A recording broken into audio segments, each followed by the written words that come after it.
Le titre de la conférence ce soir, c'est l'ajusteur de pensée.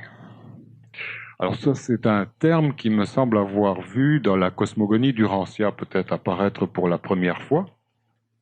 C'est certainement un des concepts les plus intéressants qui existent en psychologie ésotérique. Maintenant, le terme d'ajusteur de pensée fait un peu allusion à un mécanicien, un ajusteur, un peu comme quelqu'un qui équilibrerait peut-être les parties de notre véhicule. Quelle est ta définition donc de cet ajusteur de pensée? Quel est son rôle?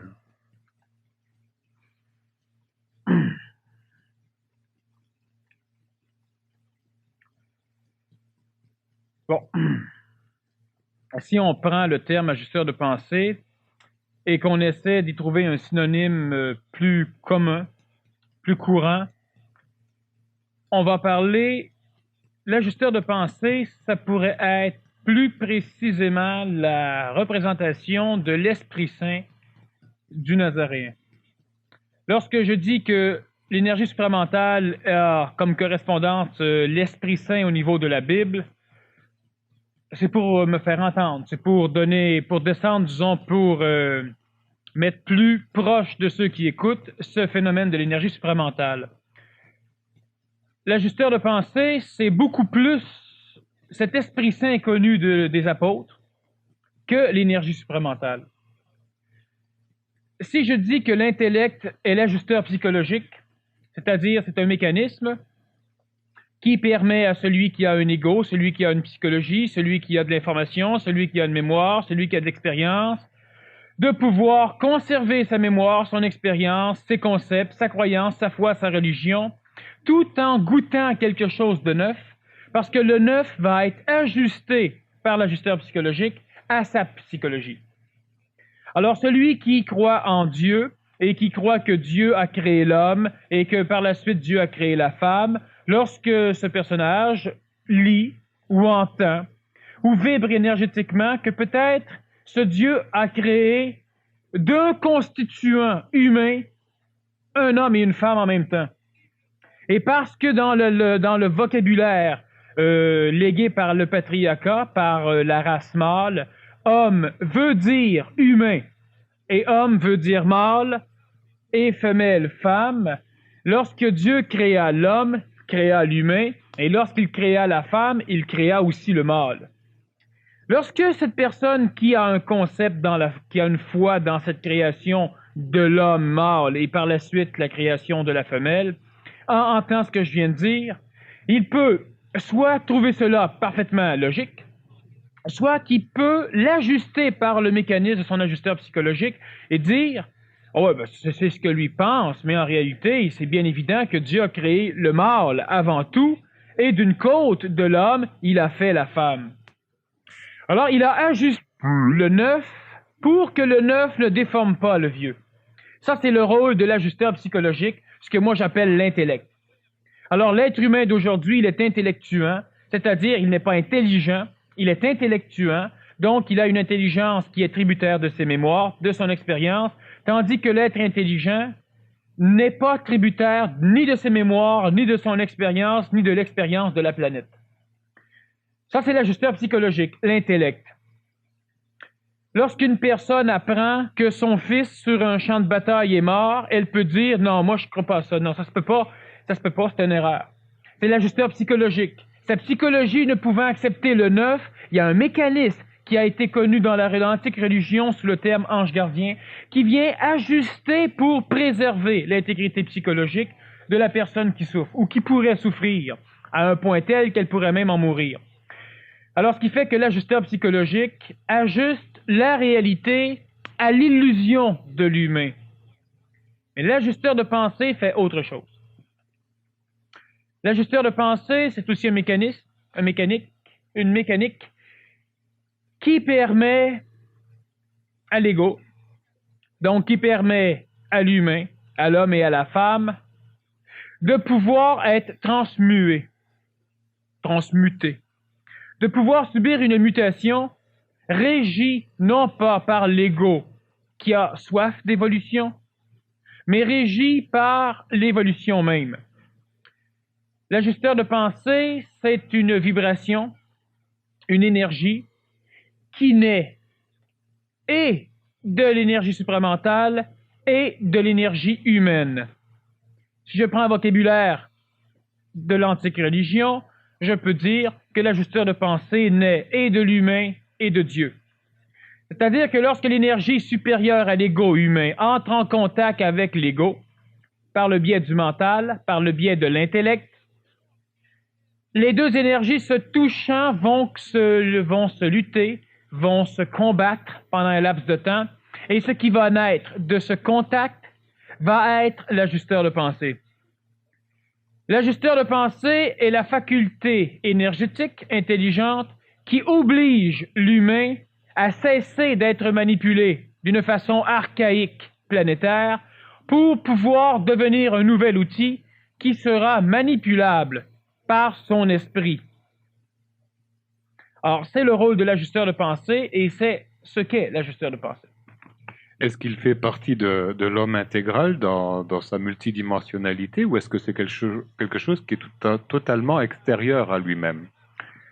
C'est un phénomène qui ne fait pas partie de l'être humain réel, c'est-à-dire de l'être humain accompli. L'ajusteur de pensée est un mécanisme qui vient de l'humain, mais qui vient aussi de l'extérieur. C'est-à-dire que l'ajusteur de pensée, cette phase de l'évolution humaine va voir sa naissance dans un monde qui n'est pas tout à fait humain et qui n'est pas tout à fait divin. C'est d'ailleurs le mécanisme qui va relier ces deux mondes. Mais lorsque l'être humain est accompli, l'ajusteur de pensée disparaît ou est intégré, mais c'est-à-dire que la forme même de l'ajusteur de pensée disparaît totalement de l'homme ou de la femme réelle, de l'être accompli. Alors c'est donc un mécanisme passager, c'est un mécanisme qui est expérimenté, c'est-à-dire que l'ajusteur de pensée, pour répondre clairement à ta question, il y a des ajusteurs de pensée qui vont naître du contact entre l'esprit d'un humain et l'humain, et il y a des ajusteurs de pensée qui vont naître de l'expression de ce contact, et ces ajusteurs pourront servir à d'autres humains qui n'ont pas le contact. Donc, pour la majorité des terriens, pour la majorité des humains sur la planète, leurs ajusteurs de pensée sera quelque chose d'extérieur à leur évolution présente, tandis que pour certaines personnes, eux-mêmes vont créer l'ajusteur de pensée. Quelle différence il y a entre l'ajusteur de pensée qui naît de la friction ou du contact entre l'esprit et l'ego, et l'ajusteur de pensée qui est l'expression de ce contact-là? C'est ça que je ne comprends pas. Bon, alors simplement que lorsqu'une antenne supramentale, lorsqu'un individu, lorsqu'un humain entre en contact avec son esprit, la friction planétaire de l'énergie terrestre à la friction extraterrestre, donc à la friction supramentale, crée l'ajusteur de pensée. Cet ajusteur de pensée sera créé, c'est-à-dire qu'il sera créé dans une partie de notre atmosphère qui est reléguée dans les plus hautes couches de notre ionosphère, c'est-à-dire que cet ajusteur de pensée amène à l'être humain une vue planétaire, donc un ensemble de conscience planétaire, mais cet ajusteur de pensée ne peut pas être intégralisé dans le corps physique de l'humain. C'est d'ailleurs ce qui fait que l'ajusteur de pensée reste toujours incolorable par l'expression vivante de l'homme, de celui qui aura cet ajusteur de pensée personnalisé. L'expression de l'ajusteur de pensée, c'est ce qui va pouvoir servir à l'extérieur, donc aux autres humains, c'est simplement la mémorisation de l'expérience de ce contact supramental, donc de ce contact de l'esprit avec un humain. Ce qui va rester comme expérience mémorielle, expérientielle dans le contexte planétaire, pourra être un ajusteur de pensée non personnalisé, non expérimenté, c'est-à-dire qu'il ne connaît pas l'humain ou les humains avec qui il aura affaire à faire. C'est une mémoire hautement supramentale qui pourra servir de biais énergétique entre l'humain, qui comme tel n'a pas cette recherche d'évolution, cette recherche de vision claire, de vision pure ou de réalité. Cet humain pourra quand même, par le biais de l'ajusteur de pensée collectif, arriver à cette énergie supramentale sans lui-même l'avoir créée. Alors, l'un des deux ajusteurs de pensée est créé par le contact focalisé d'un humain et de son esprit. C'est un ajusteur de pensée qui sera personnalisé, donc qui n'appartiendra qu'à cet humain, qui ne peut appartenir à personne d'autre, et cet ajusteur de pensée sera dissous, désintégré lorsqu'il y aura fusion. C'est-à-dire lorsque l'esprit prendra totalement possession de la place qui lui revient au niveau de l'évolution. Tandis que la mémorisation, l'expérimentation supramentale de ce contact crée un ajusteur de pensée, donc une vague énergétique qui pourra servir une communauté, une collectivité, mais cet ajusteur de pensée, elle servira à faire en sorte qu'un humain entre en contact avec son esprit ou avec un esprit, mais je ne parle pas du monde spirit, évidemment. Et lorsque l'humain entre en contact avec, il pourra lui-même se créer un ajusteur de pensée, donc l'ajusteur de pensée collectif le libérera pour pouvoir aider d'autres humains, donc se promener. Plus il y aura d'humains qui vont avoir ce contact, plus l'ajusteur de pensée collectif grandira. Alors, si on regarde les apôtres, lorsque le Nazaréen leur a donné le Saint-Esprit, le Nazaréen leur a simplement donné la possibilité de se connecter à l'ajusteur collectif qui était né de son propre contact avec son propre esprit. Maintenant, ce serait quoi le rôle ou la fonction simplifiée de cet ajusteur de pensée? Là, je veux dire en termes simples, puisque il y a donc pour fonction d'ajuster les pensées, ça veut dire que les pensées ne sont pas ajustées. C'est quoi son rôle par rapport à la pensée? Bon, une pensée est toujours ajustée en ce sens que une pensée est toujours en accord avec ce qui la constitue et avec ce qui la crée. L'être humain pense de par ses mémoires, c'est-à-dire que l'être humain peut penser en français s'il a appris le langage français. L'être humain peut penser en allemand s'il a appris la langue allemande. L'être humain peut penser à un cheval s'il a déjà visualisé un cheval. Mais l'être humain ne peut pas penser à Bételgeuse ou à Sirius dans l'ensemble même de ses étoiles s'il ne les a pas expérimentées. L'être humain ne peut pas penser à des choses qu'il ne connaît pas. Sa pensée est toujours ajustée par rapport à ce qui la crée, c'est-à-dire que la pensée d'un humain est toujours ajustée à la mémoire qui vomit dans sa conscience pour générer cette pensée. Or, l'être humain qui pense à un accident connaît la probabilité d'un accident. L'ajusteur de pensée, qu'est-ce qu'il vient faire? C'est qu'il vient obliger la conscience qui réfléchit l'expérience de la planète Terre, donc l'expérience humaine, à réfléchir l'expérience extraterrestre, l'expérience divine ou l'expérience supramentale. L'ajusteur de pensée, c'est un mécanisme énergétique qui va obliger l'humain, à son insu de prime abord, et tant que l'humain, tant que l'ego de l'homme, tant que l'ego de la femme ne saura pas se mettre à genoux devant son propre esprit, il va l'obliger, donc à son insu, à réfléchir, donc à penser d'une façon tout à fait nouvelle, c'est-à-dire qu'au lieu de raisonner une réflexion, tu exprimeras une réflexion. L'ajusteur de pensée, il permet et il oblige l'humain à vivre une mutation neuronique, neurologique, psychologique, mentalique, c'est-à-dire qu'il oblige l'être humain à se poser une question, mais à y répondre. L'être humain qui est réfléchi par le contexte expérientiel planétaire pose des questions. Alors il demande d'où je viens, qu'est-ce que je fais ici, où je vais, pourquoi la mort, pourquoi je vais mourir, pourquoi je suis venu au monde, pourquoi la terre, pourquoi les étoiles, pourquoi les guerres.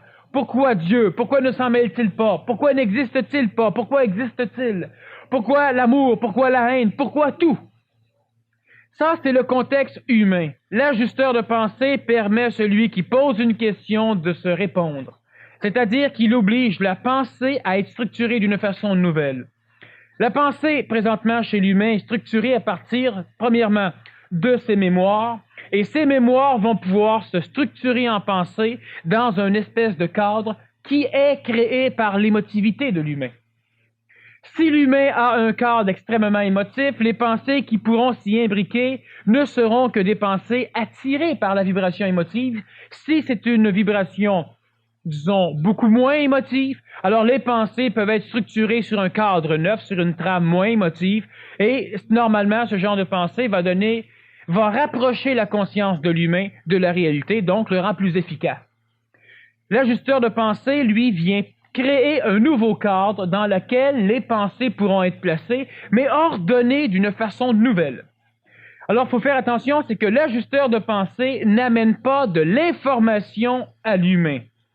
L'ajusteur de pensée permet, par contre, une restructuration de l'information déjà emmagasinée chez lui, chez l'humain, pour que l'humain réponde d'une façon neuve.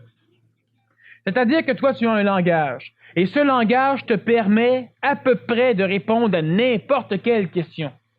Alors, tu n'as donc pas besoin d'informations énergétiques tout à fait neuves.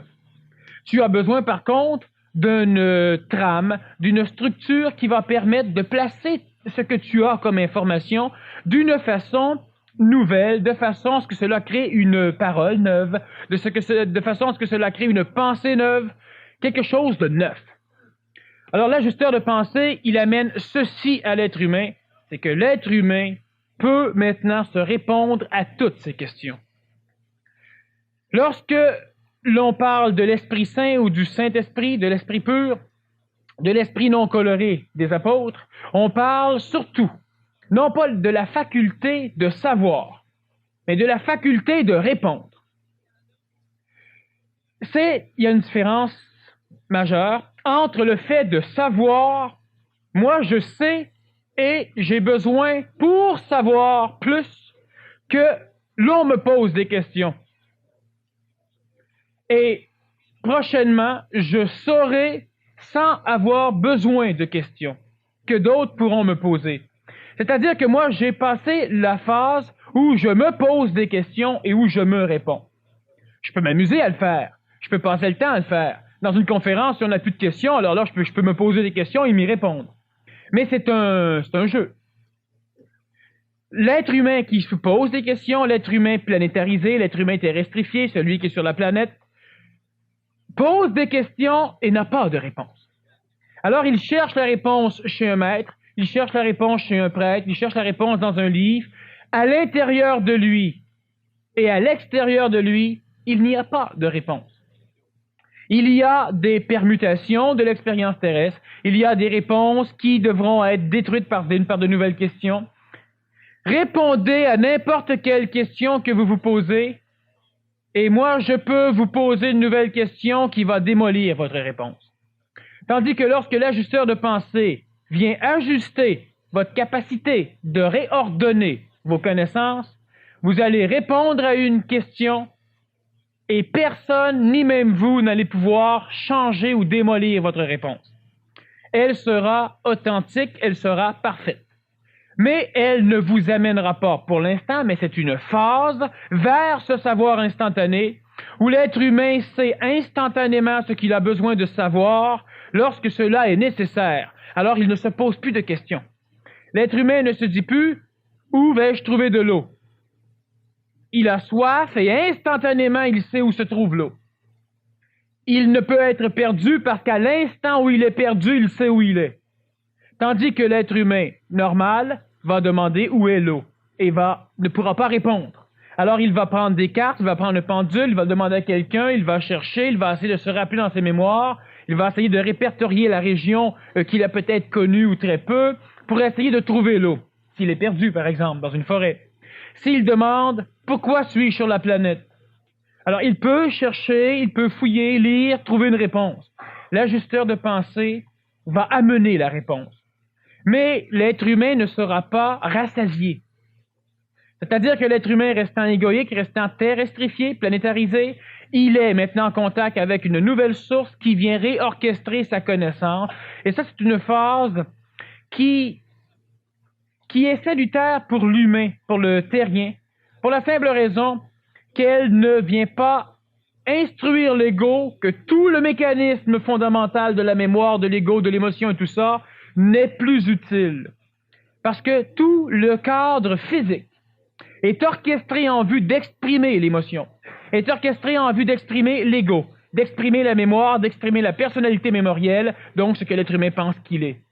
Alors lorsqu'on insulte un humain, son corps physique transpire, son cœur s'accélère et il peut parler à une vitesse folle, il peut se battre, il peut courir. Lorsqu'il a peur, il va se sauver. Lorsqu'il a faim, psychologiquement, il va manger n'importe quoi et le corps arrive quand même à digérer. Alors, le corps physique est présentement conçu pour l'expression d'un être humain terrestre, d'un terrien, dans sa psychologie, tandis que l'être humain réel est et terrestre et extraterrestre. C'est l'être humain réel. Alors, dans l'antique religion, on va dire qu'il est humain et divin. Bon, si on veut. L'ajusteur de pensée vient laisser au corps physique et au corps vital un laps de temps suffisamment long, suffisamment nécessaire pour que l'être humain se transforme, mûrisse lentement pour pouvoir maintenant exprimer une nouvelle énergie. Exclut l'ajusteur de pensée, celle de l'énergie supramentale, c'est-à-dire celle de l'intelligence active, celle de l'intelligence qui n'est plus tributaire des mémoires expérientielles de la planète. Donc, lorsque l'être humain, par le biais de l'ajusteur de pensée, arrive à exprimer ce savoir instantané, il est tout à fait et totalement, à ce stage, déconnecté de toute possibilité de manipulation planétaire.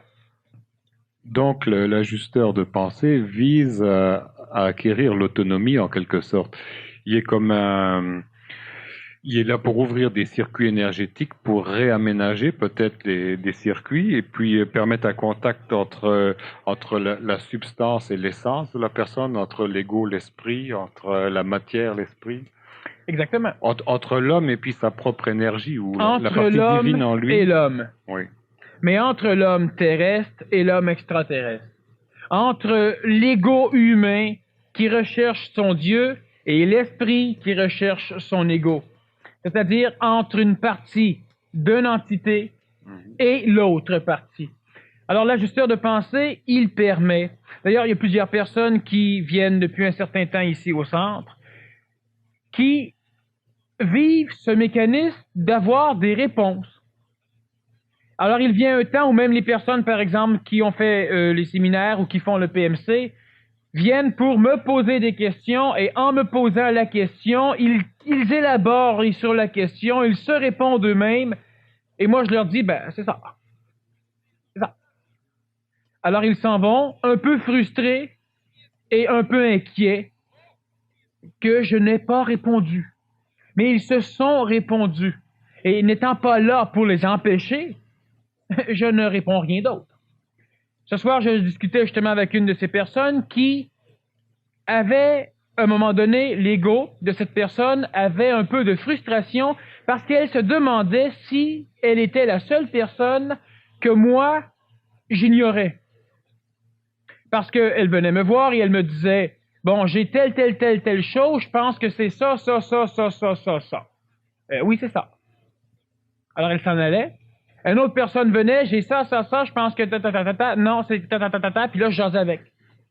Alors elle se disait, ben oui, mais pourquoi qu'il parle avec tout le monde, puis moi, ben j'ai toujours raison. Tu sais, comme si moi, il veut pas me parler. Non, elle se répondait d'une façon authentique. Moi, je n'avais rien à lui dire, elle s'enseignait, elle s'instruisait elle-même. Et ça lui a pris du temps, presque un an, avant de finir par accepter le fait qu'effectivement, elle s'instruit. Alors, et maintenant, elle sait qu'il y a une partie chez elle, l'ego, et une partie nouvelle, dont elle ne connaît pas la vibration, c'est-à-dire qu'elle ne peut pas mettre de nom. Mais elle sait que maintenant, elle est capable, elle s'est prise en main.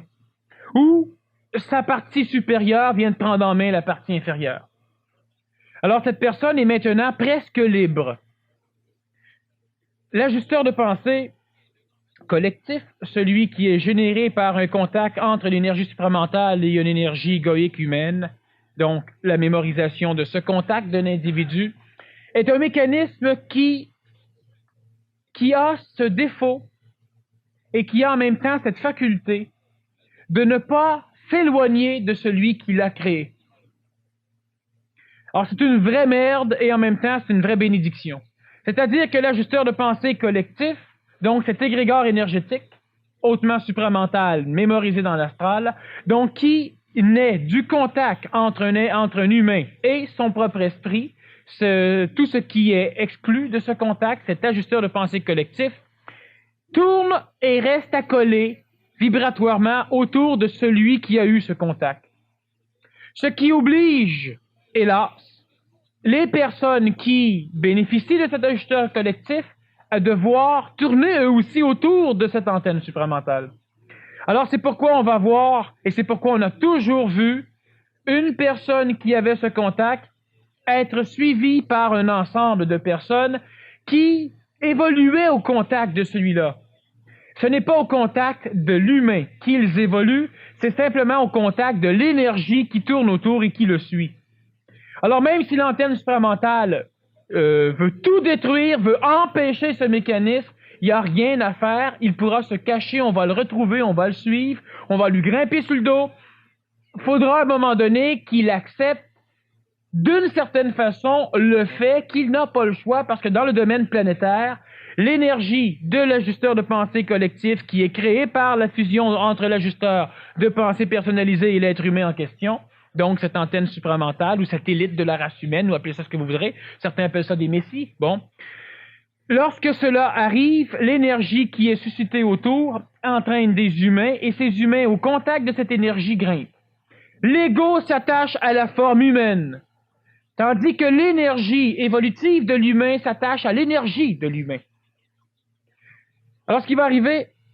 Est-ce que ça veut dire, est-ce que c'est ce que le Nazaréen a essayé de faire comprendre à ses apôtres quand il leur a dit « il faut maintenant que je vous quitte », etc., pour que l'Esprit puisse Oui. vous remplir, etc. C'est ça? À un moment donné, il faut que l'antenne disparaisse, entraînant avec lui tous les grégores de cet ajusteur collectif pour pouvoir laisser les personnes qui étaient en ce contact vivre et vibrer pour voir lesquels vont arriver à ce contact avec leur propre ajusteur de pensée et lesquels vont revenir à un moment donné.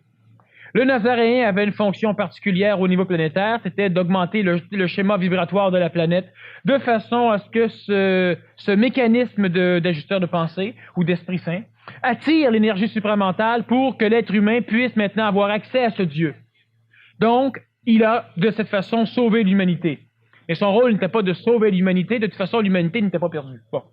Par contre, l'ego humain a perçu cela comme étant une salvation. Il est sauvé parce qu'il peut maintenant entrer en contact avec son Dieu.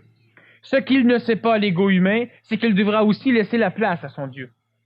Et c'est aussi ce que le Nazaréen a enseigné lorsqu'il disait que tu devais mourir pour pouvoir renaître. Mais il est important de savoir que l'on doit renaître de son vivant.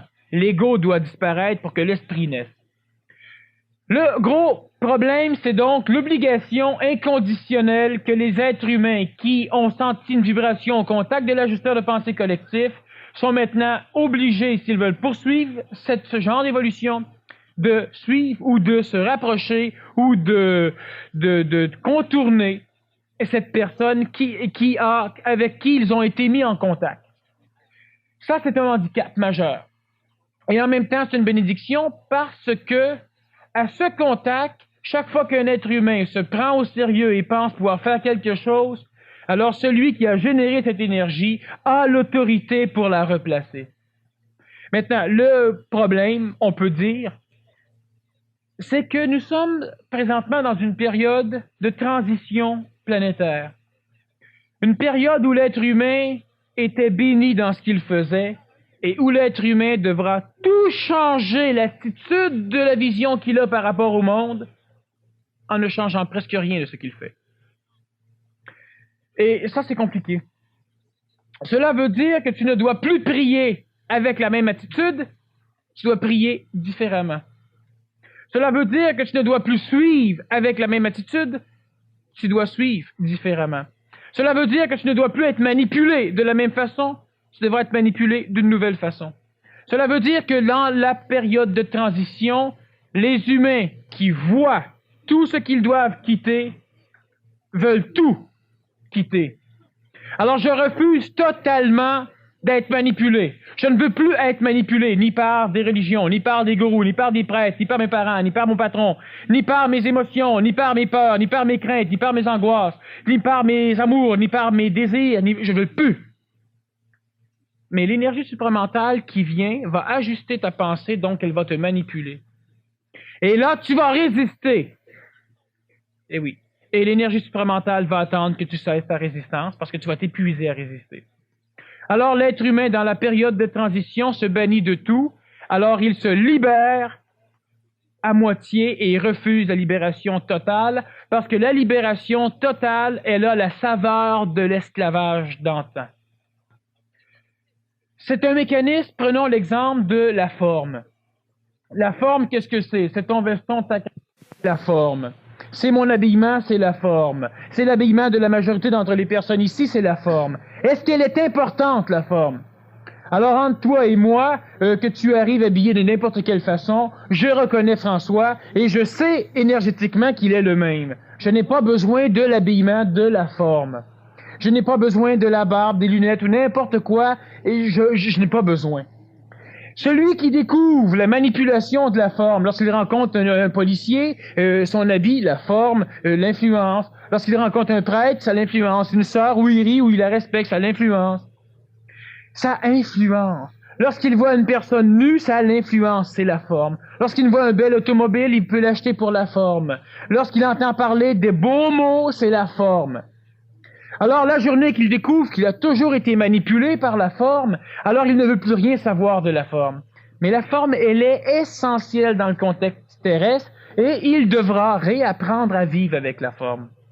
Alors donc, dans cette période de transition où on bannit tout, on devra recréer tout ce qu'on va bannir, mais d'une façon nouvelle. Je disais dernièrement, est-ce que c'est la fin des religions? L'époque qui vient. Non. Il y aura une nouvelle religion qui va naître. Et elle est essentielle.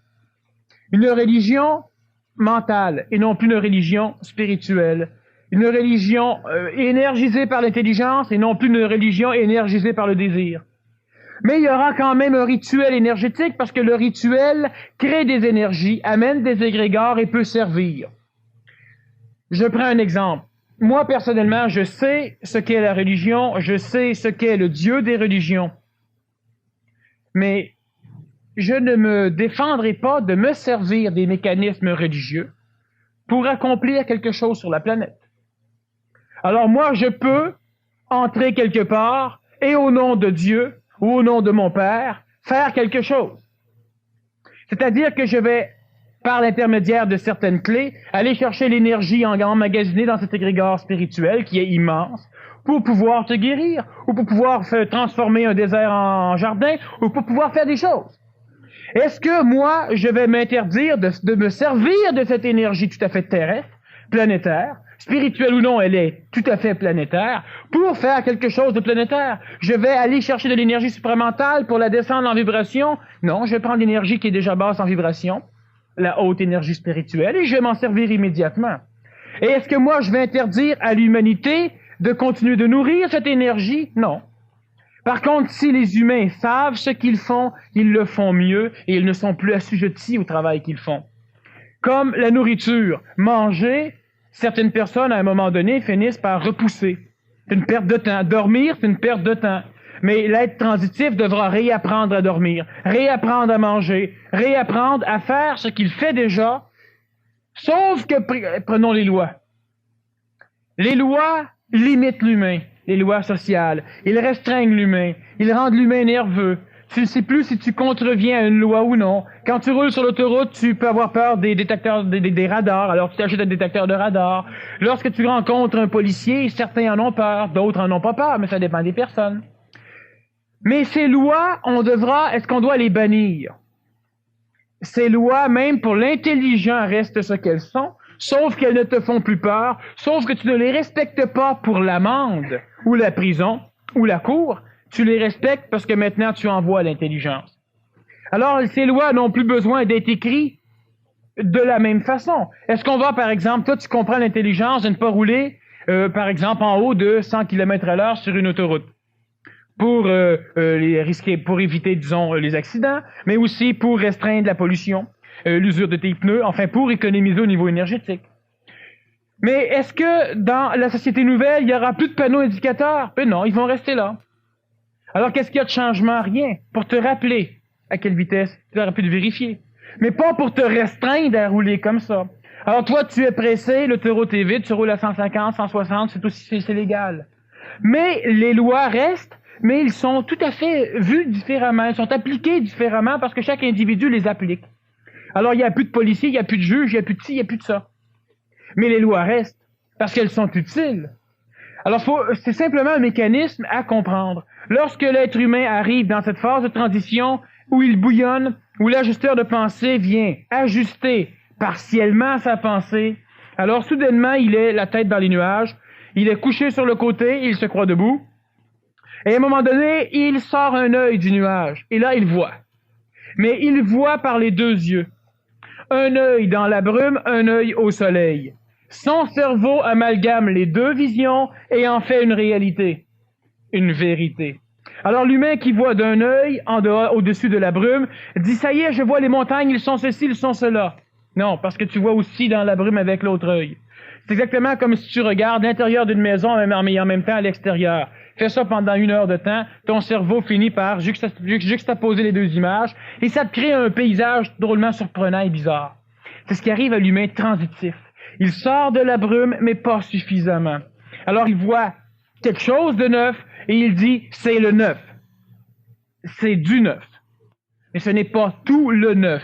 L'ajusteur de pensée vient donc permettre cette vision neuve et claire, mais le temps que le cerveau n'est pas tout à fait transmué, lorsque la mutation neuronique n'est pas achevée, l'être humain passe par des périodes de crise où il veut tout abandonner, où il veut tout laisser, où il veut rechercher quelque chose d'autre, où il se snobise en disant « moi je suis supramental, moi je suis gémeaux mental, moi je suis... » Et là, c'est un nouveau snobisme d'évolution. Et il perd. Parce qu'il jette un œil et il revient dire aux autres « moi je vois ». Il est déconnecté. À l'instant où l'ego prend conscience de ce phénomène nouveau, il y a un mécanisme de plaisir égoïque, l'ego trippe, et automatiquement il pénètre à l'intérieur pour aller dire aux autres qu'il voit, et il se déconnecte. Alors l'ajusteur de pensée donc vient faire une transmutation. Il y a l'ajusteur du contact entre un individu humain et son propre esprit. Cela va créer un ajusteur non personnalisé, un ajusteur qui n'est même pas expérimenté, qui va avoir comme fonction secondaire de permettre à d'autres humains qui peuvent avoir une affinité avec de pouvoir avoir des réponses à leurs questions. C'est important de comprendre que cet ajusteur n'est pas expérimenté parce qu'il n'a pas été conçu d'un contact entre l'intelligence d'un esprit et l'ego de cette même intelligence, mais qu'il est le relégat d'une coloration mémorielle planétaire avec un ajustement lors du contact. Alors c'est un ajusteur de pensée qui peut venir te voir et qui va te répondre n'importe quand, qui va cesser de te répondre. À un moment donné, tu vas te coucher et soudain, ça va avoir des réponses. T'en veux pas de réponse, mais ça répond quand même. Alors, il faudra que tu finisses par dire « Wow! C'est suffisant, je dors. » Et ça, c'est le problème de l'ajusteur de pensée qui n'est pas expérimenté, qui ne sait pas quand. Un ajusteur de pensée non expérimenté a aussi une autre particularité, c'est que de très rares temps en temps, il peut perturber énormément un humain parce qu'il ne sait pas s'ajuster, lui, en ajustant la pensée de l'autre. Alors tu as une réponse, il y a une question, tu as une réponse. Plus l'être humain a des réponses, plus il y a des questions qui sont suscitées. Sauf si l'ajusteur de pensée est capable de stopper le mécanisme de la réflexion. Et c'est un mécanisme, un phénomène qui va se produire. Mais tant que cet ajusteur n'a pas l'expérience de l'humain avec lequel il travaille, il se crée des choses dans le genre où tu as des réponses n'importe quand, où tu n'en as plus lorsque tu en veux, où tu as des réponses qui te font mal parce qu'elles ne sont pas suffisamment ajustées. Parce qu'il faut comprendre que l'ajusteur de pensée, son premier rôle est de déconnecter l'ajusteur psychologique. D'où danger. Alors, la connaissance que tu as, elle n'est plus ajustée à ta psychologie, elle est ajustée en fonction d'une mutation neuronique. Tu vas penser de mieux en mieux, de plus en plus clair, mais émotivement et égoïquement, ça vive quoi? Ça peut être compliqué.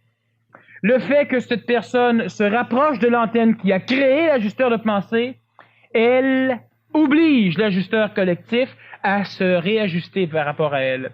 Autrement dit, si tu as un humain sur la planète qui a un contact avec son esprit, il crée autour de lui un immense ajusteur de pensée collectif qui va être expulsé de son contact. Pendant un laps de temps, cet ajusteur collectif manipule aussi l'humain en contact avec son esprit et lentement, cet ajusteur est expulsé. Il va tourner autour, il va avoir une rotation autour de l'humain qui est en contact avec son esprit. Et les humains, les autres personnes qui vont se rapprocher de cette personne vont automatiquement bénéficier de l'ajusteur collectif. Lorsque toi, tu vas chez vous et que chaque mois, tu rencontres l'antenne, par exemple, automatiquement, tu restes en contact avec l'ajusteur collectif. Si celui-ci devient dangereux, tu dois te rapprocher de celui qui l'a généré. Et le fait de t'en rapprocher ajuste automatiquement l'ajusteur collectif par rapport à toi, parce que t'en rapprochant, tu augmentes ton taux vibratoire, ce qui automatiquement vient instruire l'ajusteur, donc l'éduque, lui donne une expérience de toi. Et par la suite, tu t'en vas jusqu'à un moment donné où tu pourras rester de plus en plus longtemps loin de la source, sans être perturbé.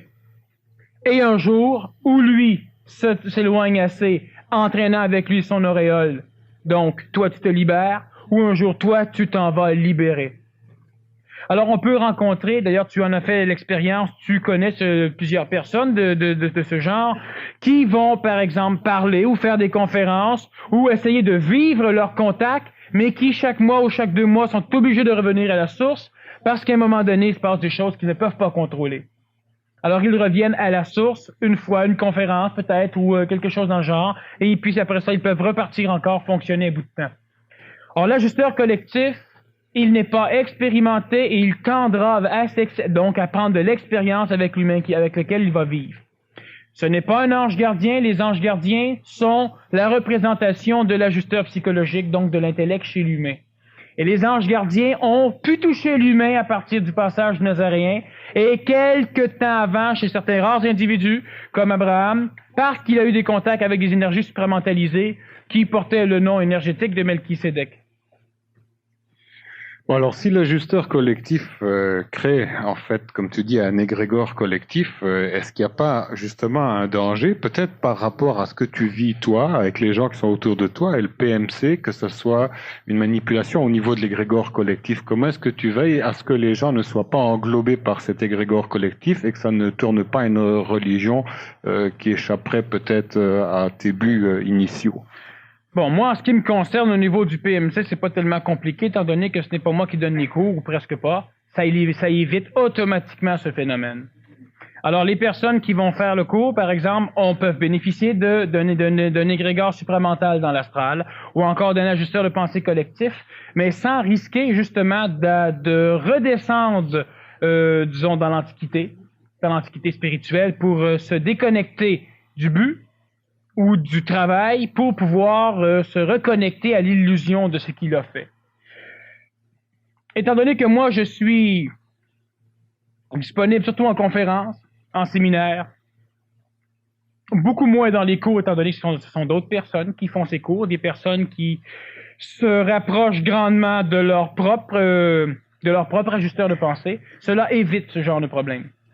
Maintenant, il y a une chose qu'il faut comprendre, c'est que l'être humain, prenons par exemple, moi, qu'est-ce que j'ai à faire comme rôle social ou collectif par rapport au contact que j'ai? Alors, pendant longtemps, pendant 2 ans d'ailleurs, j'ai cherché, je me suis posé, c'est la seule question à peu près qui me revenait fréquemment. Je savais et je sais toujours que je fais des conférences parce que j'apprends. Parce qu'on me pose des questions, alors je réponds et j'instruis mon ego. Plus mon ego est instruit, plus il vibre. Plus il vibre, moins il est égoïque. Moins il est égoïque, plus il laisse la place à l'esprit ou plus il se spiritualise ou s'espiritualise. Alors lentement, l'ego se défait, se désintègre, disparaît, meurt, pour renaître en esprit. Mais quel peut être le rôle d'une personne comme moi à l'échelle d'un monde comme la planète Terre dans ce contact? Et la seule réponse logique et intelligente, c'est de répondre aux questions. Alors, si moi j'ai comme but fondamental, pour l'instant, au niveau collectif, de répondre, alors je n'ai pas un but d'entraîner ou un but de remonter le moral, je n'ai pas le but, un de mes buts n'est pas non plus de communiquer un amour spirituel à l'échelle planétaire, parce que dans un temps, c'est bon, dans un autre temps, ce n'est pas bon. Parce que l'amour humain, il a une particularité, c'est qu'il baisse la vibration du mental de celui qui le connecte, de celui qui le capte. Alors moi, je préfère exprimer un amour mental ou un amour intelligent. Alors la personne reste dans son énergie, mais il y a un contact entre nous deux, mais son ego se plaint qu'il n'y a pas d'amour. C'est évident, l'amour que moi je vais communiquer est un amour mental, et l'ego ne peut pas y en bénéficier. Alors ça ne sert à rien. Moi, ce que j'ai à faire comme travail, c'est de répondre aux questions. Alors, ce qui fait que quelle que soit la question que l'on peut m'amener, je peux y répondre. Je ne sais pas tout. Avant, je sais ce je dois répondre lorsqu'on me pose la question.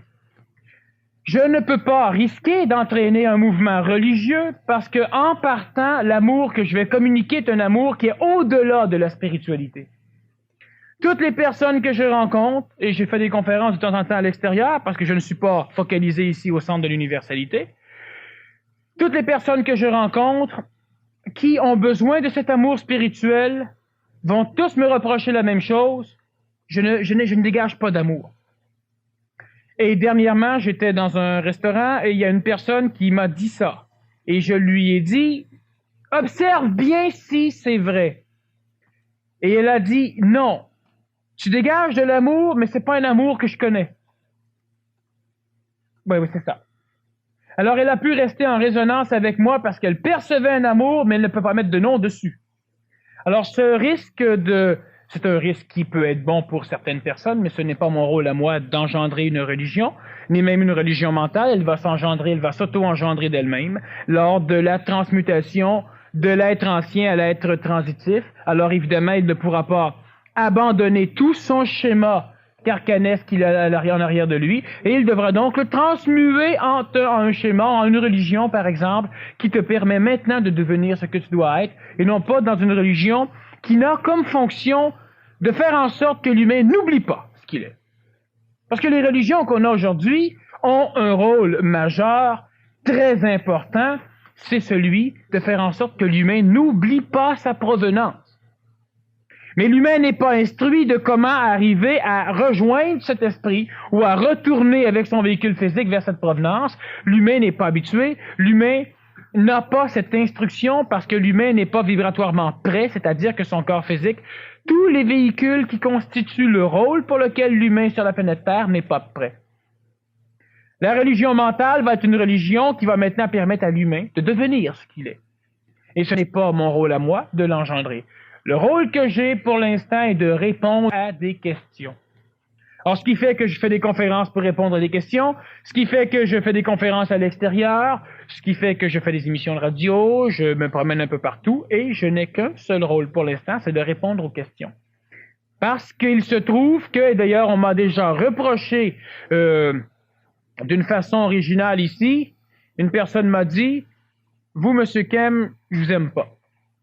Moi, ça me dérange pas. Moi, je m'aime en masse. J'ai pas besoin. On dirait que vous avez réponse à tout.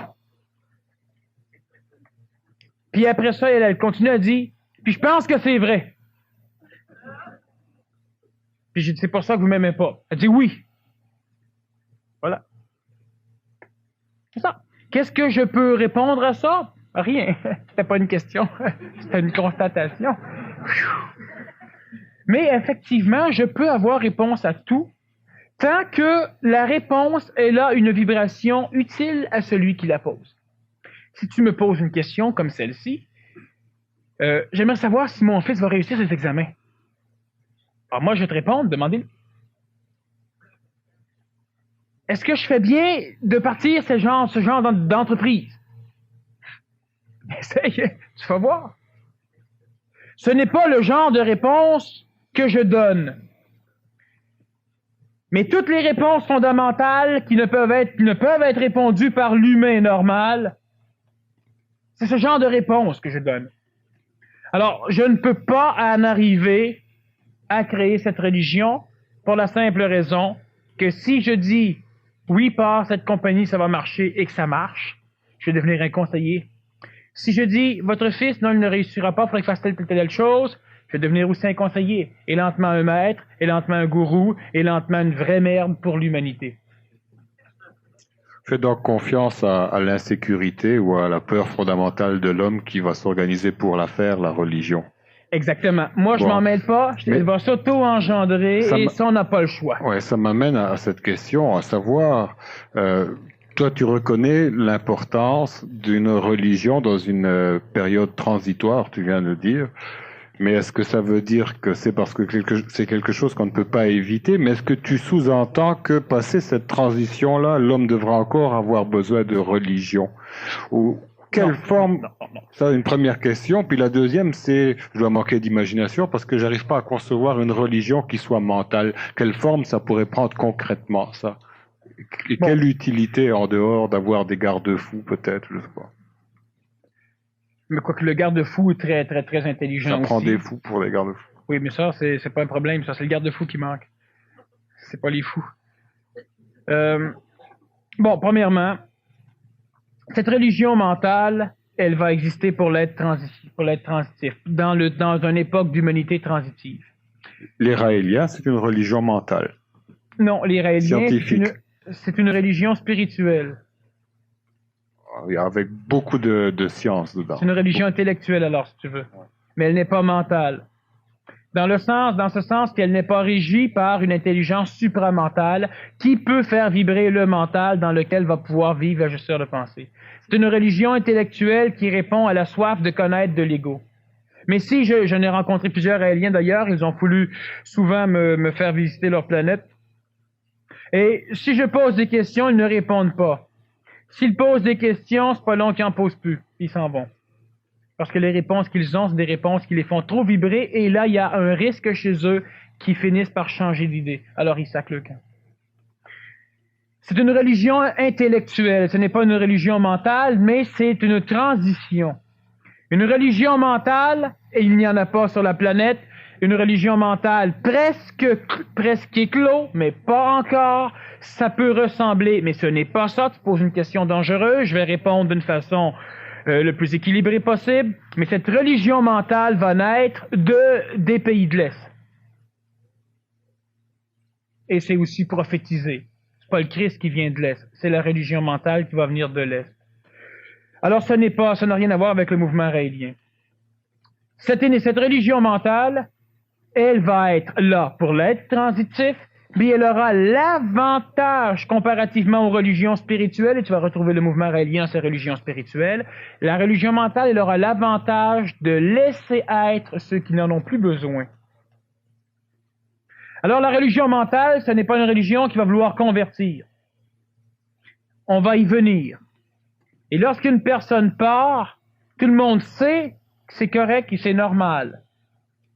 Mais nous, on continue à faire ce qu'on a besoin pour ramasser des énergies, pour cesser de s'entretuer. Mais on va y aller, l'ego va être encore présent dans cette religion mentale, mais il sera instruit par l'énergie même de cette mentalité, mais c'est pas de cette mentalisation. Suite à l'être transitif, alors l'être nouveau qui naît complètement, celui qui a un contact excluant l'ajusteur de pensée à l'énergie supramentale, n'a pas besoin de religion parce qu'il va être la religion. Va être sa religion, va être sa propre autorité. Il va être sa propre autorité, il va être sa religion et il va être le foyer central focalisant la religion mentale. Ça va être le but à atteindre. Alors les dieux vivants, ils vont en avoir plein, mais ils vont être compris. Ils ne seront plus crucifiés. Et là, tu poses des questions dans longtemps. Les réponses sont, je crois, suffisantes. Pour en revenir à l'ajusteur de pensée, est-ce que chacun de nous a un ajusteur de pensée? À quel moment donné se fait le contact? Bon, tous les humains peuvent apprendre à entrer en contact avec leur ajusteur de pensée, mais il faut bien comprendre que leur ajusteur de pensée peut porter un F. C'est-à-dire que l'ajusteur de pensée de tel humain, son ajusteur de pensée peut être aussi l'ajusteur de lui, de elle, de elle, de lui, de lui, de elle et de cette chose. Bon. Alors, tous les humains n'ont pas ce contact avec l'ajusteur de pensée. Tous les humains ont cette faculté d'arriver à ce contact avec l'ajusteur de pensée, mais, et ça va faire vibrer des égos, d'ailleurs ça en fait vibrer plusieurs régulièrement, c'est que les humains en général ne peuvent pas de par eux-mêmes, excluant un contact avec un être humain spirituellement connecté, arriver à découvrir un ajusteur de pensée. Alors, cela veut dire qu'une personne qui reste chez elle, une personne qui fait partie de la lignée génétique normale de la race blanche, de la 5e race mère, donc de la race nord-planétaire, ne peut pas arriver à ce contact avec l'ajusteur de pensée si elle n'a pas de prime abord été énergisée par celui qui a déjà le contact. Cela veut dire qu'une personne qui lit ne peut pas y arriver. Sauf si, de sa lignée génétique, elle a une corporalité physique lui permettant déjà, par sa neuronique, d'avoir un contact. Autrement dit, la grande majorité des humains ne pourront pas arriver à ce contact seuls. Ils devront être énergisés par une personne qui a déjà ce contact. Et ce genre de personnes, il y en a quelques-unes au Québec Il y en a à peu près pas sur le reste de la planète, ils sont presque tous au Québec. Alors, il n'y a pas que moi, il y en a d'autres. Mais la grande majorité des humains n'arriveront pas à ce contact avec l'ajusteur de pensée sans devoir, hélas, passer par une énergie, par une personne qui va les énergiser de par le fait de sa présence. Bon. Une fois que ce contact-là est établi, qu'un cheminement est fait, parallèlement, à quel moment est-ce que la personne qui a établi le contact avec ce représentant de cette énergie-là va décider de couper le cordon ombilical? La meilleure chose à faire, c'est que lorsqu'un ego, lorsqu'un humain entre en contact avec l'ajusteur collectif, il monte en vibration et il commence à voir. La meilleure chose à faire est de s'arranger pour pouvoir lutter, non pas dans une guerre d'ego, mais dans une guerre mentale entre l'antenne supramentale, donc entre celui qui a le contact et elle-même. Cela veut dire, par exemple, que si, prenons l'exemple, toi, tu es cette antenne supramentale et moi, me rapprochant de toi, je vibre et je comprends des choses. Plus moi, je vais te pousser au défi, plus je vais essayer de te pousser, plus je vais me pousser. Alors, à un moment donné, tu vas grimper relativement haut parce que je vais t'obliger à un contact total et moi, je te suis. Je vais donc traverser l'ajusteur collectif, justement, pour aller baigner dans quelque chose qui va automatiquement attirer mon esprit, donc j'aurai ce contact. Alors, celui qui est le plus près de cette antenne est celui qui arrive à se confronter avec cette antenne, mais pas dans une guerre d'ego. Pas pour avoir raison, pour aller chercher des choses. Alors, automatiquement, oui, là, il arrive à sortir. Alors, évidemment, normalement, une personne qui fait des conférences et qui est interviewée, ben, les personnes qui interviewent sont des personnes qui, normalement, arrivent rapidement en haut, sauf si leur fonction terrestre les oblige à rester en bas. Alors, encore une fois, ce n'est pas parce qu'une personne décide de venir... faut que tu puisses te confronter à l'autre, mais de façon à obliger l'autre, celui qui a un contact avec l'esprit, à faire en sorte que son esprit descende pleinement chez lui. Plus l'esprit de celui qui a le contact vient chez lui, plus toi tu montes en énergie. Alors, à un moment donné, tu peux te déconnecter de cet astral collectif. Présentement, sur la planète, au Québec, il n'y a pas suffisamment d'énergie supramentale astralisée dans l'égrégore du Québec ésotérique, comme du Canada entre autres, pour que des humains qui confrontent une antenne publique puissent pour l'instant arriver à se désassujettir de l'ajusteur collectif créé par ce personnage. D'ici quelques 2 ans, les personnes vont commencer à se libérer de l'ajusteur collectif, les personnes qui auront suffisamment confronté l'autre, pour arriver à eux-mêmes avoir leur propre ajusteur de pensée, ce qui va évidemment agrandir l'ajusteur collectif, permettant à plus de gens d'avoir accès à plus de connaissances réelles. Est-ce que ça veut dire qu'à ce moment-là, tu vas cesser tes conférences? Moi, personnellement, oui, je vais cesser mes conférences d'ici très peu de temps, pour la simple raison que je n'aurai plus besoin de répondre à ce genre de questions, comme on le fait en conférence. J'aurai un travail peut-être beaucoup plus public, différent de celui que je fais aujourd'hui, et il y aura d'autres personnes qui prendront la place de venir se parfaire en conférence, donc de venir répondre et de venir faire le travail qui va aboutir à un moment donné à ce qui doit être fait. Donc le fait que tu fasses des conférences, c'est simplement faire admettre la possibilité aux gens qui t'écoutent qu'ils peuvent devenir eux-mêmes, à ton exemple, leur propre autorité. En fait, c'est ça que tu manifestes. Ça va de soi.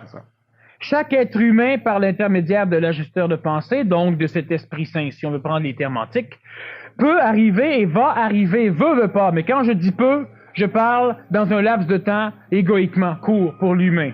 Parce que veut pas, tout le monde va y arriver. Sauf que l'être humain doit s'habituer à entrer en contact avec l'ajusteur de pensée.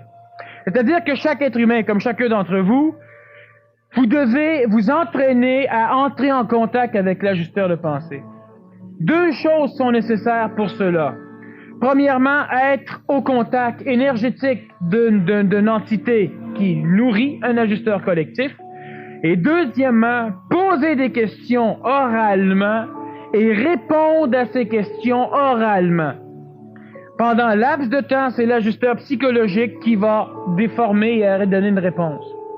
Et un autre laps de temps va venir où c'est l'ajusteur de pensée qui va donner maintenant une réponse intelligente. Alors l'être humain ne doit pas se prendre au sérieux pendant ce travail parce qu'il peut être autant manipulé par son ajusteur psychologique qu'il peut être bénéfiquement manipulé par l'ajusteur de pensée.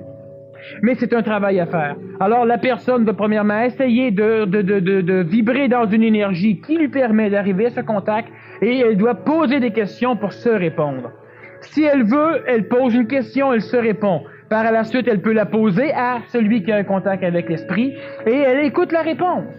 Cela va l'instruire égoïquement de la différence entre sa réponse et la réponse donnée par l'ajusteur, par celui qui est une antenne collective.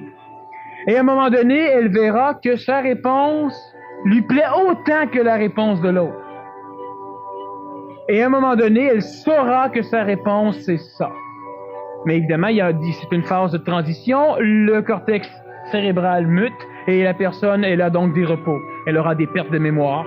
Elle aura des retours de mémoire, elle aura des jours de contact, des jours sans contact, elle vivra un paquet de mécanismes, on peut d'ailleurs revenir lors de la deuxième partie, qui peuvent justement expliquer aux personnes un paquet de phénomènes neuroniques qui se passent chez eux et qui peut même faire peur parce que souvent on ne sait pas ce qui se passe. C'est l'ajusteur de pensée qui tend à faire ce contact. Dans ces réponses qui sont données, quelle est la place de la vérité là-dedans? Il y a la place de la réalité. Dans une réponse, par exemple, que je vais donner, elle est tout à fait authentique, mais pour l'instant, le contexte, l'ordre vibratoire et la personne...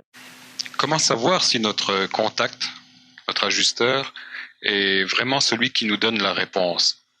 Comment savoir si ce n'est pas une entité astrale? Il y a plusieurs moyens de vérifier. La façon de vivre la transition la plus sécure, la plus certaine, c'est de ne pas se prendre au sérieux. Chaque fois qu'on a une réponse, regardez ceci. C'est facile, mais c'est à la fois compliqué parce que ce n'est pas compris par l'être humain en général. Parce que l'être humain en général n'expérimente que ce qu'il peut mémoriser. Et dans cette mémoire, il ne vénère que ce qui peut être réfléchi dans sa conscience. Cela veut dire que lors d'un événement, tout ce qui est énergétique ou vibratoire, cela est mémorisé chez vous et cela vous transforme. Encore plus que ce qui va être enregistré au niveau des sens. Donc au niveau tactile, gustatif, olfactif, auditif, visuel, etc. Ce que je veux dire, c'est que, comme dans une conférence comme ce soir, qu'est-ce qui a de l'importance ou qu'est-ce qui est utile, qu'est-ce qui fonctionne? Est-ce que c'est ce que je dis au niveau de la parole? Ce n'est pas cela qui a de l'importance ou qui a de l'utilité réelle. C'est bien plus le fait qu'énergétiquement, vous mémorisez et expérimentez inconsciemment quelque chose de neuf. Alors, ce qui fait que chez l'être humain, ce qui est fonctionnel dans son évolution, ce n'est pas ce qu'il sait au niveau mémoire, mais ce qu'il vit au niveau énergétique. Cela veut dire que lorsque je donne une réponse, j'applique dans cette réponse un degré d'énergie particulier, et c'est ce degré d'énergie qui vient graver dans la mémoire les paroles. Mais les paroles n'ont pas d'utilité réelle, et les paroles n'ont pas d'utilité propre. Elles n'ont d'utilité qu'en rapport avec l'énergie qui les aura poussées. Cela veut dire que si je change complètement mon degré énergétique d'expression, même si je me mets à crier, ça n'a pas du tout le même genre on pourrait dire d'instruction, mais j'aime pas le mot. Ce n'est pas pareil. Lorsque l'ajusteur de pensée répond, on n'a rien à foutre avec la réponse. L'ajusteur de pensée, par le biais de la réponse, communique une énergie nouvelle à l'être humain ancien. Et cette énergie va amener chez lui une mutation neuronique et physiologique. Et c'est cette mutation que j'appelle l'évolution. Ce n'est pas la réponse mémorisable, expérimentable et réexpérimentable qui a de l'utilité fondamentale au niveau de l'évolution humaine, mais beaucoup plus le contact énergétique. Cela veut dire que lorsqu'une personne m'écoute à la radio, elle n'a presque rien de ce contact énergétique. Elle ne ramasse que des mots. Par le biais de la radio, selon évidemment la qualité de l'antenne émettrice, selon la qualité de la radio, selon la qualité de ses haut-parleurs, Il peut y avoir une retransmission énergétique reliée aux mots, à la forme, aux paroles, aux phrases, aux réponses. Mais à peine. Et c'est pourquoi à la radio, je dis souvent, je ne réponds pas en ondes, je peux répondre en conférence parce que les personnes, je les ai en face à face. Il y a énormément de réponses qui peuvent être colorées, transformées, déformées, lorsque l'on répond avec une pénurie d'énergie. Tandis que lorsque je réponds en conférence ou lorsque je m'adresse en face à face avec une personne, elle ne peut pas interpréter parce que j'ai une parole juste. Qu'est-ce que c'est une parole juste? Une parole qui ne peut être déformée ou interprétée par celui qui écoute. Et pour que la parole soit juste, elle doit être communiquée avec une énergie qui s'ajuste aux oreilles de ceux qui entendent. Lorsque la personne se pose une question ou pose une question, elle ne dit pas « Ajusteur de pensée, réponds-moi ». C'est pas un Dieu, c'est pas une cochonnerie à prier. Elle pose la question et elle répond. Et elle ne répond pas « Je peux pas répondre, je sais pas ». C'est bien évident que dans sa mémoire, elle ne le sait pas parce qu'elle ne poserait pas la question. L'être humain fondamental est un poseur de questions, mais ce n'est pas un réponseur aux questions. Alors, il recherche un Dieu pour répondre, il recherche un prêtre, une entité, une autorité pour lui amener la réponse. La réponse peut être amenée sous deux énergies différentes. Une énergie directe et une énergie détournée. Une énergie humainement aimante. Une énergie attentive à ce que l'humain a besoin. Une énergie qui s'ajuste à l'ego, à la souffrance, à ce que l'humain recherche. Une énergie qui peut aller droit à son cœur, qui peut lui donner une énergie nouvelle pour le motiver. Une énergie de compréhension, de paix. Une énergie qui permet à celui qui souffre de venir et qui lui permet de s'en retourner mieux. Et il y a une autre énergie qui a une tendance innée à désassujettir l'humain de l'énergie émettrice, celle qui émet.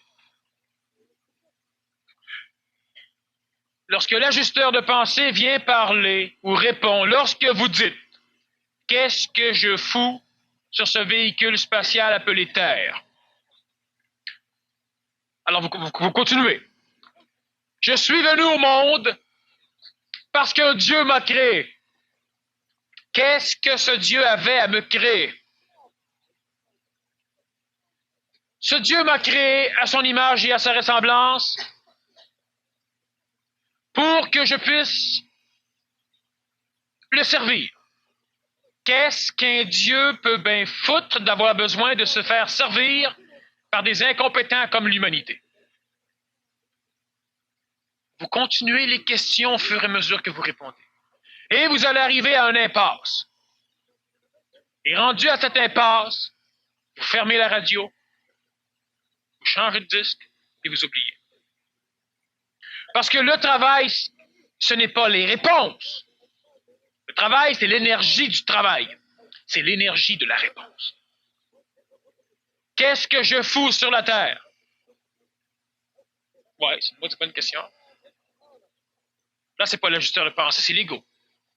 C'est l'ajusteur intellectuel, l'ajusteur psychologique. Qu'est-ce que je fais ici? Je suis venu sauver l'humanité. Pourquoi sauver l'humanité? Ah, c'est une bonne question. Hein? Voilà. Alors, on ne peut pas se faire charrier par l'astral parce qu'on ne se prend pas au sérieux. On pose question sur question sur question, et ces questions ne sont pas des vérités, ce sont des réalités exprimées qui n'ont qu'une seule fonction, vous amener une dose nouvelle d'énergie.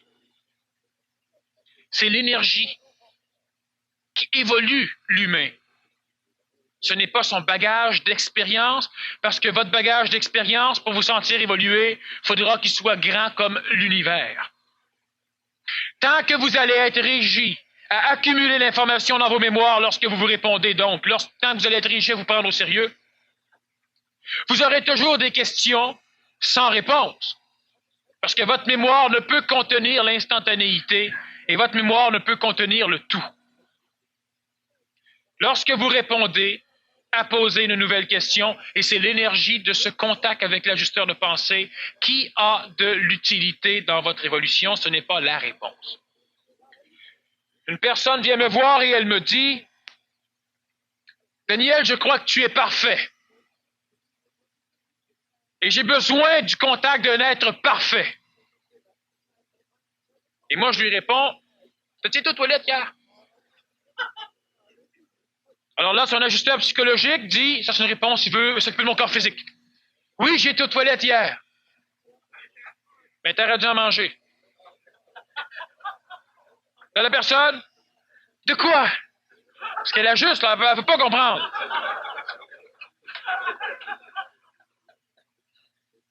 Regarde tes deux mains, puis fous-toi-les dans la bouche, puis mord dedans. Là, on va dire, pour moi, aujourd'hui, il ne file pas. Hein. Mais énergétiquement, la réponse, elle est passée. Ce n'est pas les mots. C'est la réponse. C'est l'énergie. Alors, elle s'en va, puis c'est drôle, mais il ne filait pas, mais un gars parfait. Non. À part avec une énergie qui est venue lui dire. Le seul maître intelligent que tu vas rencontrer, il faudra que tu le regardes dans un miroir, puis un miroir qui va être beau en maudit. Il n'y en a pas à l'extérieur. Des outils, des béquilles. Je suis une béquille. Je ne suis pas un sauveur, je suis une béquille humaine. Je peux répondre à des questions. Je peux répondre à ceux qui posent des questions. Je suis une béquille temporaire. Alors, il y a de l'intelligence de se servir d'une béquille. Lorsque ça devient un snobisme, on prend la béquille et on tape les autres. On essaie de convertir. Et lorsqu'on est intelligent et qu'on ne se prend pas trop au sérieux, alors on est capable de voir qu'on ne peut pas tenir debout encore tout seul, qu'on a des questions qui énergétiquement devraient être répondues. Pas pour la réponse orale, pour l'énergie de la réponse. Il y a des personnes, à un moment donné, qui lisent un livre, puis ça répond. Du coup, ils se sentent bien, ils sentent. 2 ans après, ils ont tout oublié. Mais l'énergie que la réponse a suscitée chez eux les a fait évoluer, pas la réponse. Alors la personne, elle dit, oui, mais là, je finis par croire à telle religion. D'un coup, je me rends compte que c'est plus ça, je change. J'en vois un autre, ah, c'est ça. D'un coup, je me rends compte que c'est l'énergie que vous prenez. Alors, chaque escalier a de l'intelligence et est implacablement parfait. Mais la forme que va employer cette énergie pour attirer l'humain, poser une question, cette forme devra changer. Je suis une béquille. Elle peut être utile jusqu'au jour où elle ne l'est plus. Je ne suis pas une prothèse, je suis une orthèse. La prothèse, elle remplace un membre. L'orthèse, elle solidifie un membre.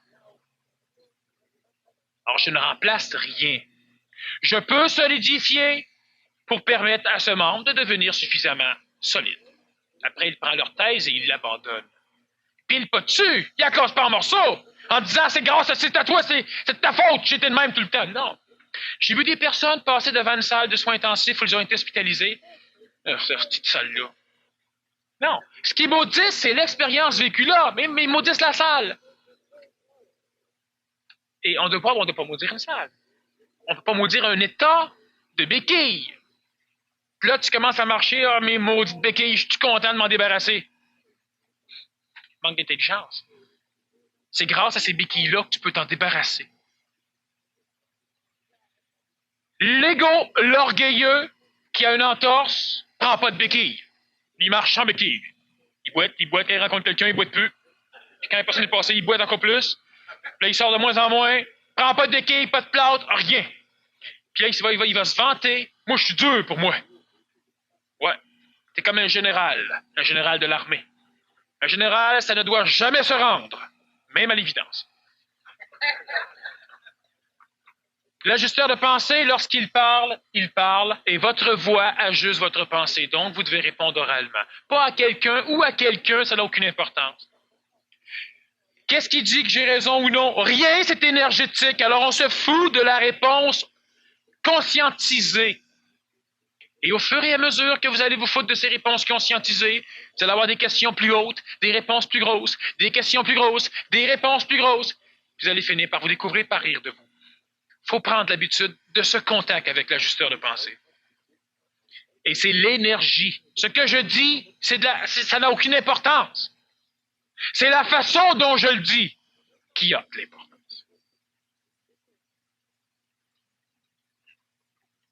Une personne qui voudrait savoir quelle est la différence entre un guide et l'ajusteur de pensée.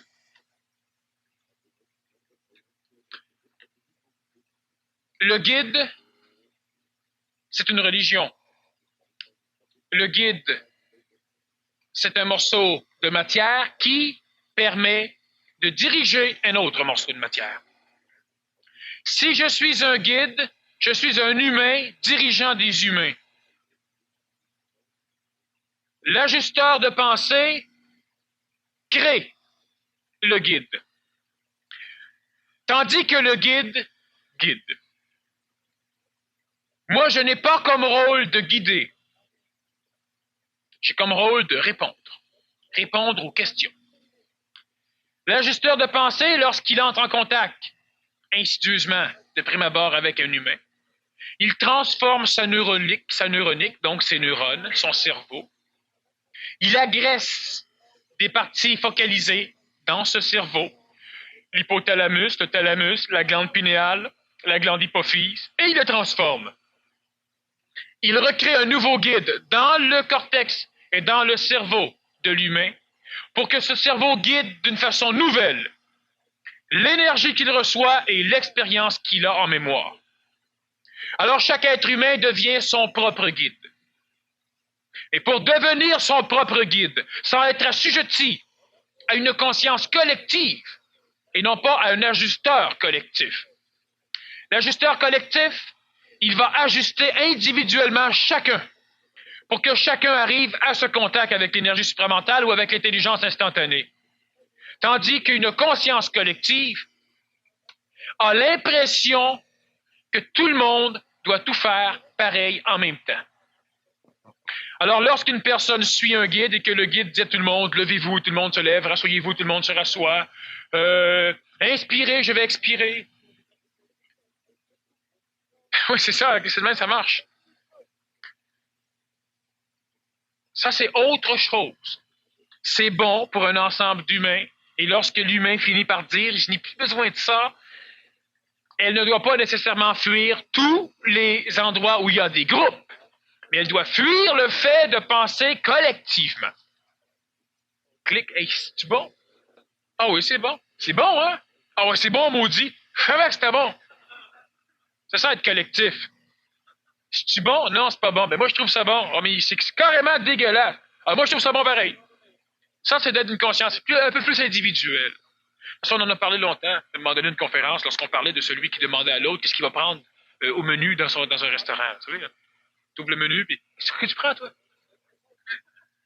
C'est une conscience collective.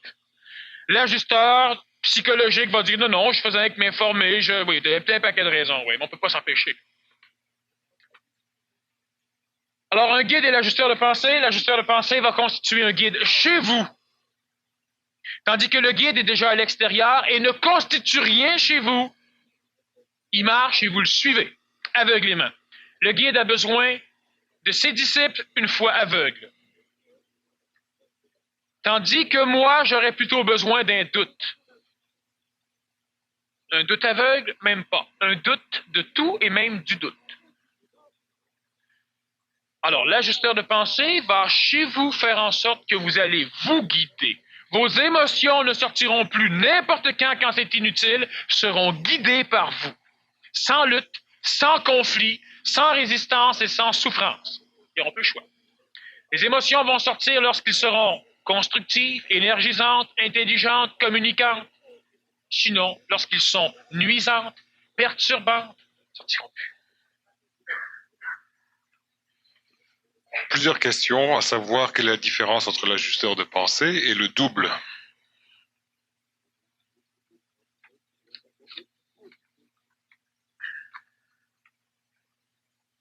Plusieurs ou une? On va y revenir après. C'est une question qui ne touche peut-être quand même pas l'ensemble de la salle. On va passer les autres, puis on va revenir après sur eux. Personne qui dit « Je ne crois pas que c'est l'ajusteur de pensée qui peut me faire cela, mais dans ma tête, c'est drôlement embrouillé. Les réponses à mes questions changent, varient dans une limite d'1 heure, même quelques minutes. Tout ceci me tourmente et me révolte. Je ne sais plus quoi faire, quoi penser. J'ai l'air d'un épouvantail qui ne sait où aller, quoi choisir. » Ce n'est effectivement pas l'ajusteur de pensée, c'est beaucoup plus une connexion amique avec l'astral planétaire ou l'astral collectif. Cela veut dire que la personne ne sait plus quoi penser, cela va de soi, ce n'est pas elle qui pense.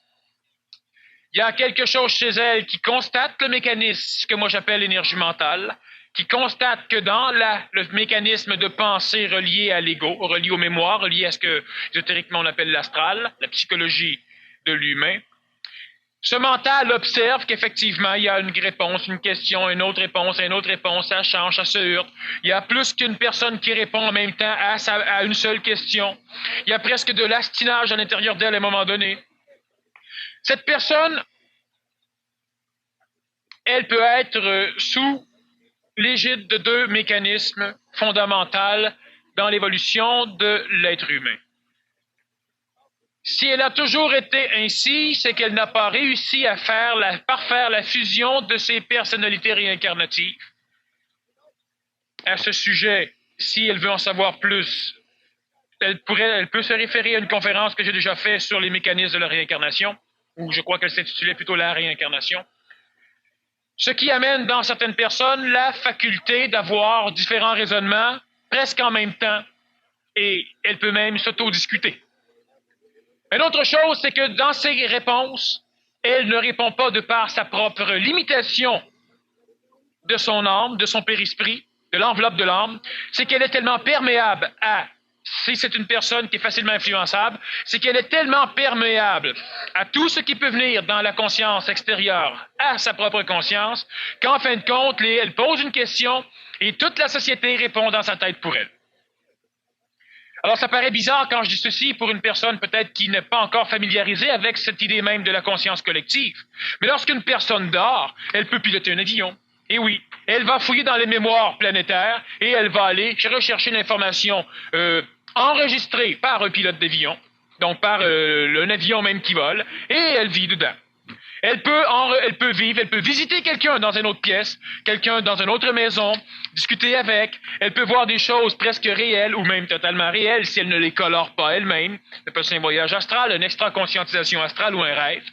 Et ça ne change rien. Elle a la faculté d'aller se baigner dans la conscience mémorisée de l'extérieur, la conscience collective. De son conscient, elle peut aussi être continuellement perturbée, assujettie, manipulée par cette conscience extérieure. Alors évidemment, elle n'arrive pas à se faire une opinion, elle n'arrive pas à prendre de décision, parce que toute la société ne sachant pas, elle-même ne sait pas.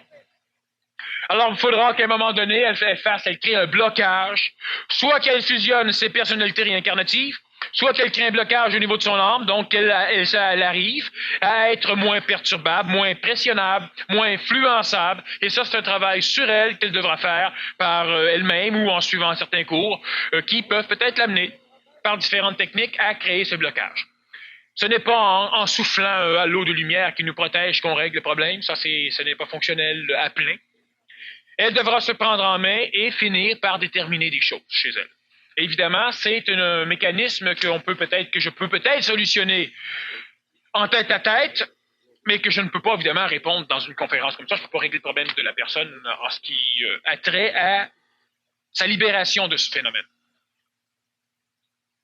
Une autre question d'intérêt général. Je suis de nature très peu bavarde. Je n'ai pas la parole facile pour m'exprimer. Par contre, j'ai l'oreille attentive pour les autres. Est-ce un blocage pour mon évolution que de ne pas parler beaucoup? Ce n'est pas un blocage pour son évolution, pour la simple raison qu'elle en est à ce stade de son évolution. Le contact avec l'ajusteur de pensée, elle peut quand même s'efforcer de parler, pas nécessairement avec d'autres. Elle peut aussi penser. Mais lorsqu'elle a une réponse qui commence à venir et qui commence à vouloir répondre avec un petit peu de mots, elle devrait essayer de s'entraîner à la verbaliser. Mais ce n'est pas nécessaire de parler avec autrui. Elle peut très bien écouter et apprendre énormément. Mais au niveau de l'ajustement de la pensée, il faut qu'elle sache que la parole ajuste la pensée et que la parole peut être ajustée par l'ajusteur de pensée. Donc, lorsqu'elle commence à répondre, il est préférable... Je parlais de religion mentale, non, je parlais. Tu me demandais un peu c'était quoi. Ben, il y aura à un moment donné un autre mécanisme, la méditation verbale. Et les sceptiques seront confondus. Regarde. Tu es assis dans une position, disons ici c'est assez bon à prendre, tu es plugué, tu ressembles à n'importe quel soufi ou goufi qui médite, mais toi tu parles. Tu es tout seul dans ton coin et tu parles tout seul. Alors ça fait partie de techniques similaires à ce qu'on connaît présentement, mais qui vont resservir position corporelle, parce que blocage de circulation au niveau des jambes, donc plus de sang au niveau cérébral, pulmonaire et cardiaque. On tient les doigts parce que les méridiens, poumons, intestin, cœur vont se court-circuiter, donc ralentissement du péristaltique intestinal, donc de la digestion, du mouvement cardiaque, donc calme au niveau physique, parce qu'il y a des raisons pourquoi il y a des positions particulières, c'est sûr qu'on les enseigne pas, parce qu'on les sait plus. Bon. Et tu es là, le dos droit, pour laisser circuler librement les énergies yin et yang et yominal au niveau de ton corps physique, et tu parles. Alors quelqu'un qui rentre dans la pièce, il dira, puis tiens, le maître médite, il va dire, tiens, le maître viré fou. Ben c'est ça, c'est un genre de mécanisme à finir par développer. D'ailleurs, ce sont des choses qu'on touche au niveau PMC6, mais ce sont des mécanismes qui sont à développer. Alors, même si la personne elle a ce blocage au niveau de la parole, ce n'est pas un blocage, c'est un mécanisme présentement opérationnel chez elle au niveau de son évolution, elle en est rendue là. Et ce n'est pas nécessaire qu'elle parle avec autrui, mais peut-être qu'elle devra essayer de poser des questions et de répondre oralement. C'est un entraînement qui est très bon. C'est intéressant, ça nous amène à la prochaine question. Pour atteindre cet ajusteur de pensée, faut-il commencer par être sûr qu'on a raison, même si l'on se trompe? Alors, j'ai répondu tout à l'heure à cette question en disant que la parole ou la réponse n'avait aucune importance, c'était le mécanisme du fait qu'on se répondait qui est important. Qui est Dieu? Et là, je réponds, Dieu est l'univers. Ça émet une vibration. 2 mois après, qui suis-je? Tu es l'univers. C'est une autre vibration. Qui est Dieu? Dieu est tout. Parce qu'il y en a qui vont dire, qui est Dieu? Dieu, c'est l'univers. Je ne les pose plus de questions. C'est pas l'ajusteur de pensée. Alors la personne, à force de travailler, elle va finir par en arriver là. Peut-on atteindre cet ajusteur de pensée? Pour atteindre, faut-il commencer par être sûr qu'on a raison même si l'on se trompe? Mais non.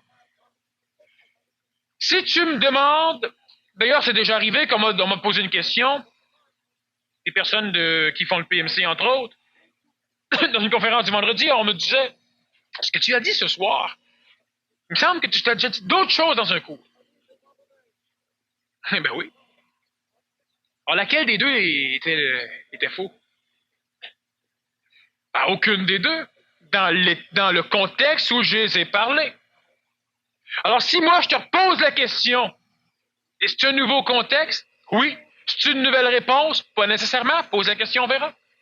Alors, elle pose la question et je réponds différemment. Mais la première réponse était adaptée à ceux qui écoutaient. La deuxième, au cours. La troisième, à son propre énergie. Est-ce que j'ai raison si tu me demandes, est-ce que tu peux te tromper en conférence? Je vais te répondre, je ne me trompe jamais. Est-ce que ce que tu as dit est une vérité éternelle? Non. Est-ce que c'est paradoxal? Non. Est-ce que c'est illusoire? Non plus.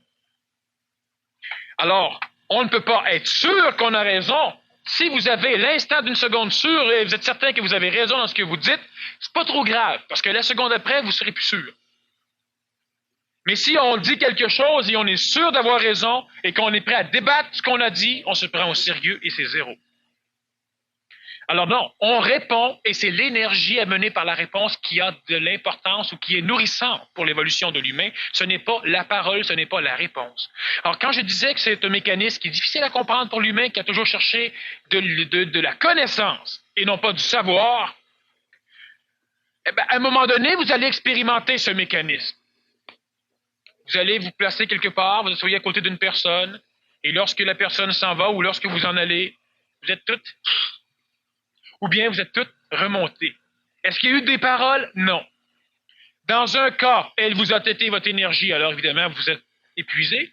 Et dans un autre cas, c'est vous qui l'avez tété. Et vous sentez regaillardi. C'est un mécanisme énergétique. Pourquoi les paroles font du bien? Pourquoi une personne ou un politicien ou n'importe quoi arrive à enguirlander avec les paroles, même si les paroles, on les entend à chaque campagne politique? Et on va même dire, regarde, les politiciens, c'est juste des menteries, mais on le sait. Pourquoi qu'ils nous trompent pareil? Parce que l'énergie qu'ils prennent pour le dire n'est pas la même que celui qui est passé avant. Le même politicien peut se faire réélire des années après années en comptant les mêmes menteries. Tout le monde sait que ce sont des menteries. Mais son énergie, et que tout le monde vote pour lui. C'est pas ce qu'il dit. Mais la parole, comme il transmet une forme énergétique. Pourquoi moi je parle? Parce que vous ne laisseriez passer aucune forme d'énergie sans parole. Alors je réponds à des questions, je prends des paroles qui sont capables d'ouvrir chez vous, de créer la confiance, de faire baisser certaines barrières pour que l'énergie passe. Et cette énergie, c'est une énergie qui est au-delà de l'énergie terrestre. Ce n'est pas mon énergie, c'est de l'énergie intelligente.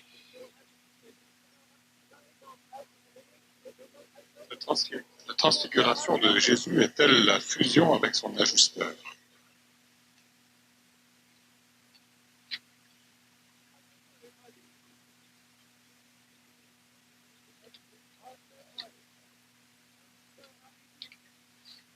Est-ce que Denis a hésité à poser la première question? Non, je l'ai découpé là, parce que ce n'est une autre, d'un autre contexte. Transfiguration de Jésus était-elle la fusion avec son ajusteur? C'était plutôt l'expulsion.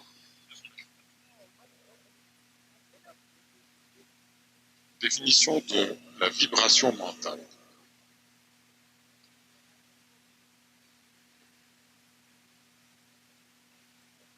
On la met à la fin. Qu'est-ce que voir d'une façon globale? Deuxième question. Que veux-tu dire par l'homme doit se construire une cité?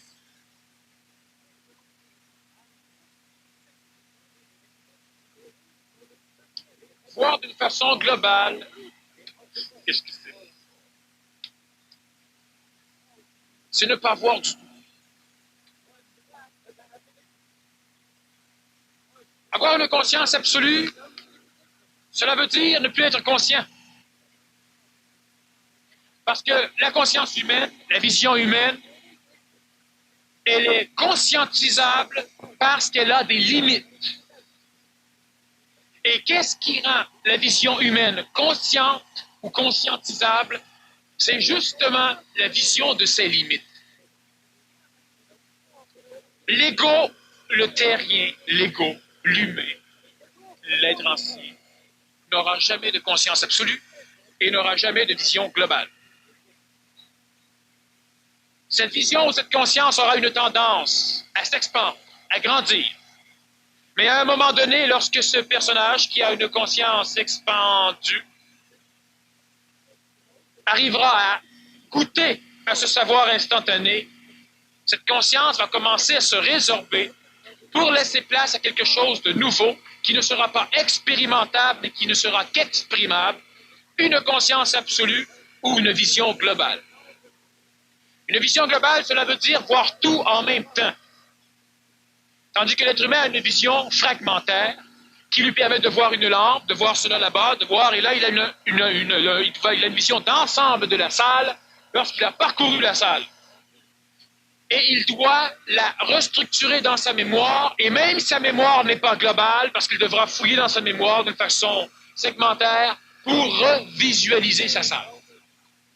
Et c'est pourquoi l'être humain a une pensée longue, lente et fastidieuse, parce qu'il doit mener parcelle de conscience par parcelle de conscience dans ce qu'il appelle sa conscience. L'être humain pense comme il parle, mais il pense plus vite qu'il parle. Mais il y a quand même une suite.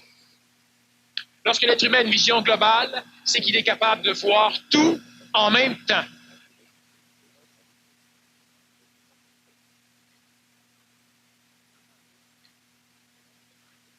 Merci pour votre conférence. Est-ce qu'on renaît chaque fois qu'on a de gros chocs émotifs? Les gros chocs émotifs peuvent être la grossesse normale de l'ego, les chocs émotifs et mentaux peuvent être les chocs de l'accouchement de l'être nouveau. Et normalement, on aura des chocs mentalo-émotifs, émotivo-mental, chez l'être transitif. Où il voit quelque chose lucidement dans son mental, ça lui plaît pas en tout dans l'ego, ça lui fait même mal, ça le fait trembler, ça va pas du tout, puis en même temps, il sait que c'est ça, puis en même temps, il refuse que ce soit ça. Le choc mentalo-astral, mentalo-émotif. Ça, c'est l'accouchement. Et lorsque l'accouchement est complété, bien évidemment, l'être transitif finalisant broye un peu, il tout bleu. Et puis le temps où il se reforme et qu'il se place, ben, l'être ancien va dire, sais-tu, les êtres transitifs sont bien pires que nous autres. Ça va de soi. Les fœtus, s'ils regarderaient l'autre sortir, ils diraient la même chose. Il est là, puis il essaie de respirer, tandis que dans le ventre, tout à fait. Il est là, puis il jette, puis il trempe, tandis que dans le ventre, tout est correct. Quand un fœtus voit un nouveau-né sortir dans une salle d'accouchement, j'avais sorti un mot parfait, la salle d'accouchement. La salle d'épouvante à fœtus.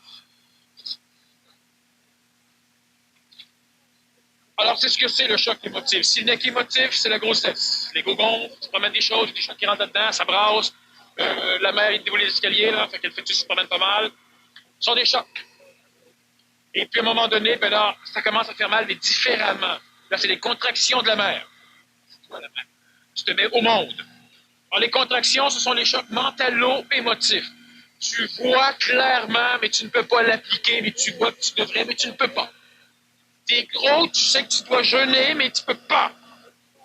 Il faut que tu suives un régime, mais tu ne peux pas. Ça, c'est... Je lui envoie l'intelligence, puis normalement, tu peux rabroyer, tu te tapes la tête des murs. C'est souffrance mentale en même temps qu'émotive. Là, tu as le concept de ce que tu dois aller chercher, puis tu n'arrives pas à aller chercher. Tu dois bien dormir, tu es fatigué, tu es épuisé, puis tu n'arrives pas à dormir, puis tu envoies l'intelligence, puis tu n'es pas capable. Ça, c'est l'être qui est en train d'accoucher. L'accouchement peut être long. Dans la conscience d'un égo humain, c'est relativement très, très, très court. Jusqu'où va la possibilité de s'instruire soi-même par l'intermédiaire de l'ajusteur de pensée? Est-ce que cette possibilité va jusqu'à permettre de percer l'ignorance cosmique?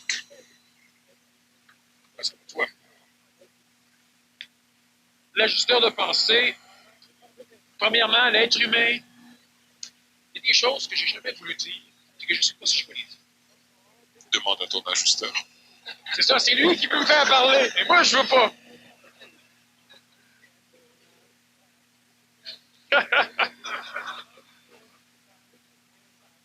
J'ai un ajustement par rapport à la salle, par rapport à l'humain que j'adore, et j'ai un foutu ajusteur de pensée qui veut me faire dire des choses. Est-ce qu'un être humain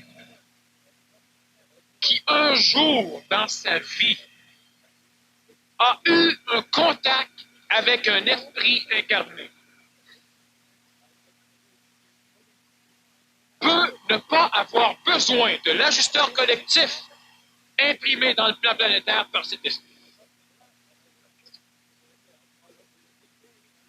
Cela veut dire que lorsqu'un être humain s'approche d'une antenne supramentale et qu'il découvre des choses de ce contact, même si c'est en dedans de 2 heures ou en dedans de 2 mois, est-ce qu'il peut dire qu'il peut faire chemin à part?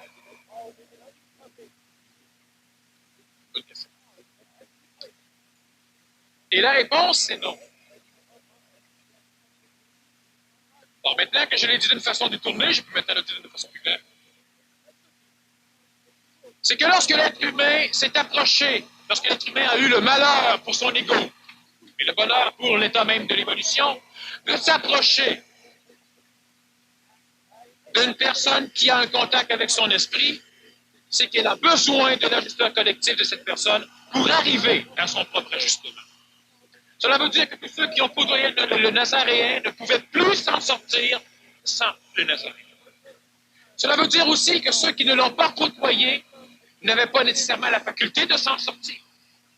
Cela veut dire, par contre, est-ce que cela veut dire, ben voilà, si moi je ne connais personne qui a ce contact, est-ce que ça veut dire que je suis libéré de ce contact? Pas nécessairement, mais peut-être. Mais si moi j'ai appris quel que soit, un tant soit peu par un contact, puis-je me passer de ce contact? Parce que l'énergie de ta vie, ta conscience, ton amour énergétique a fait que tu as été chercher ce contact parce que tu avais besoin.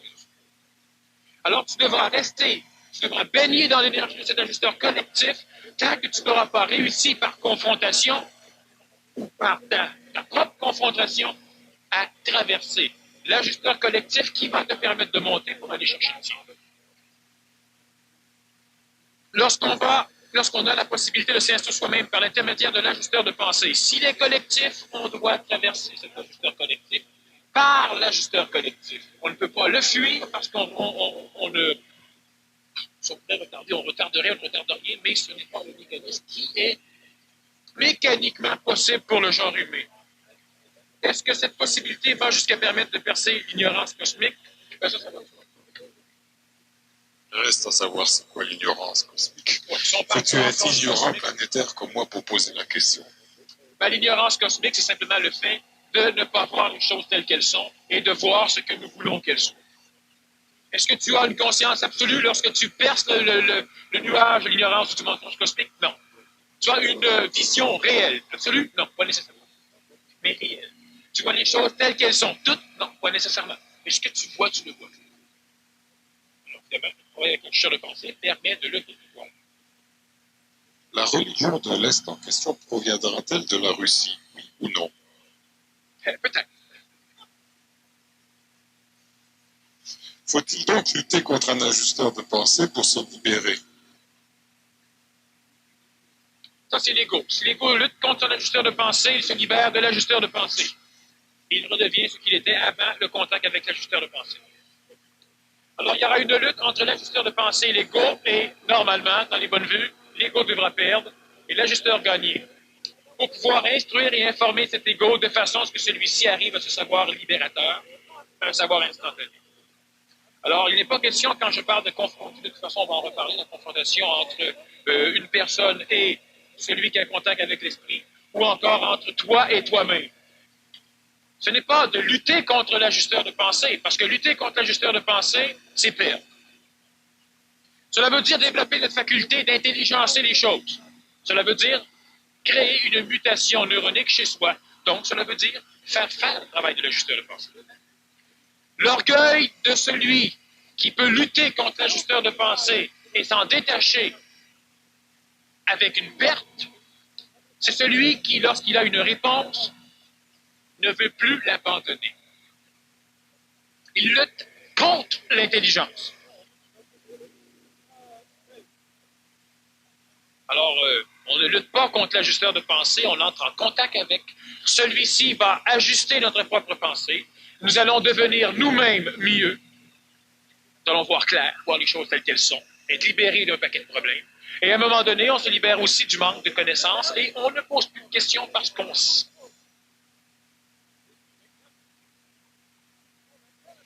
Pourquoi est-ce que le monde vient vers moi au début et après, à un certain temps, il me fuit? Sans doute qu'ils viennent vers toi lorsque tu sors du bain et qu'après 2-3 mois, ils attendent le prochain bain.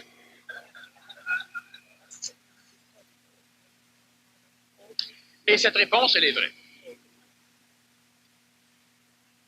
Lorsqu'une personne s'approche, pour cette personne, ça peut être le cas de d'autres, parce que c'est souvent le cas de d'autres.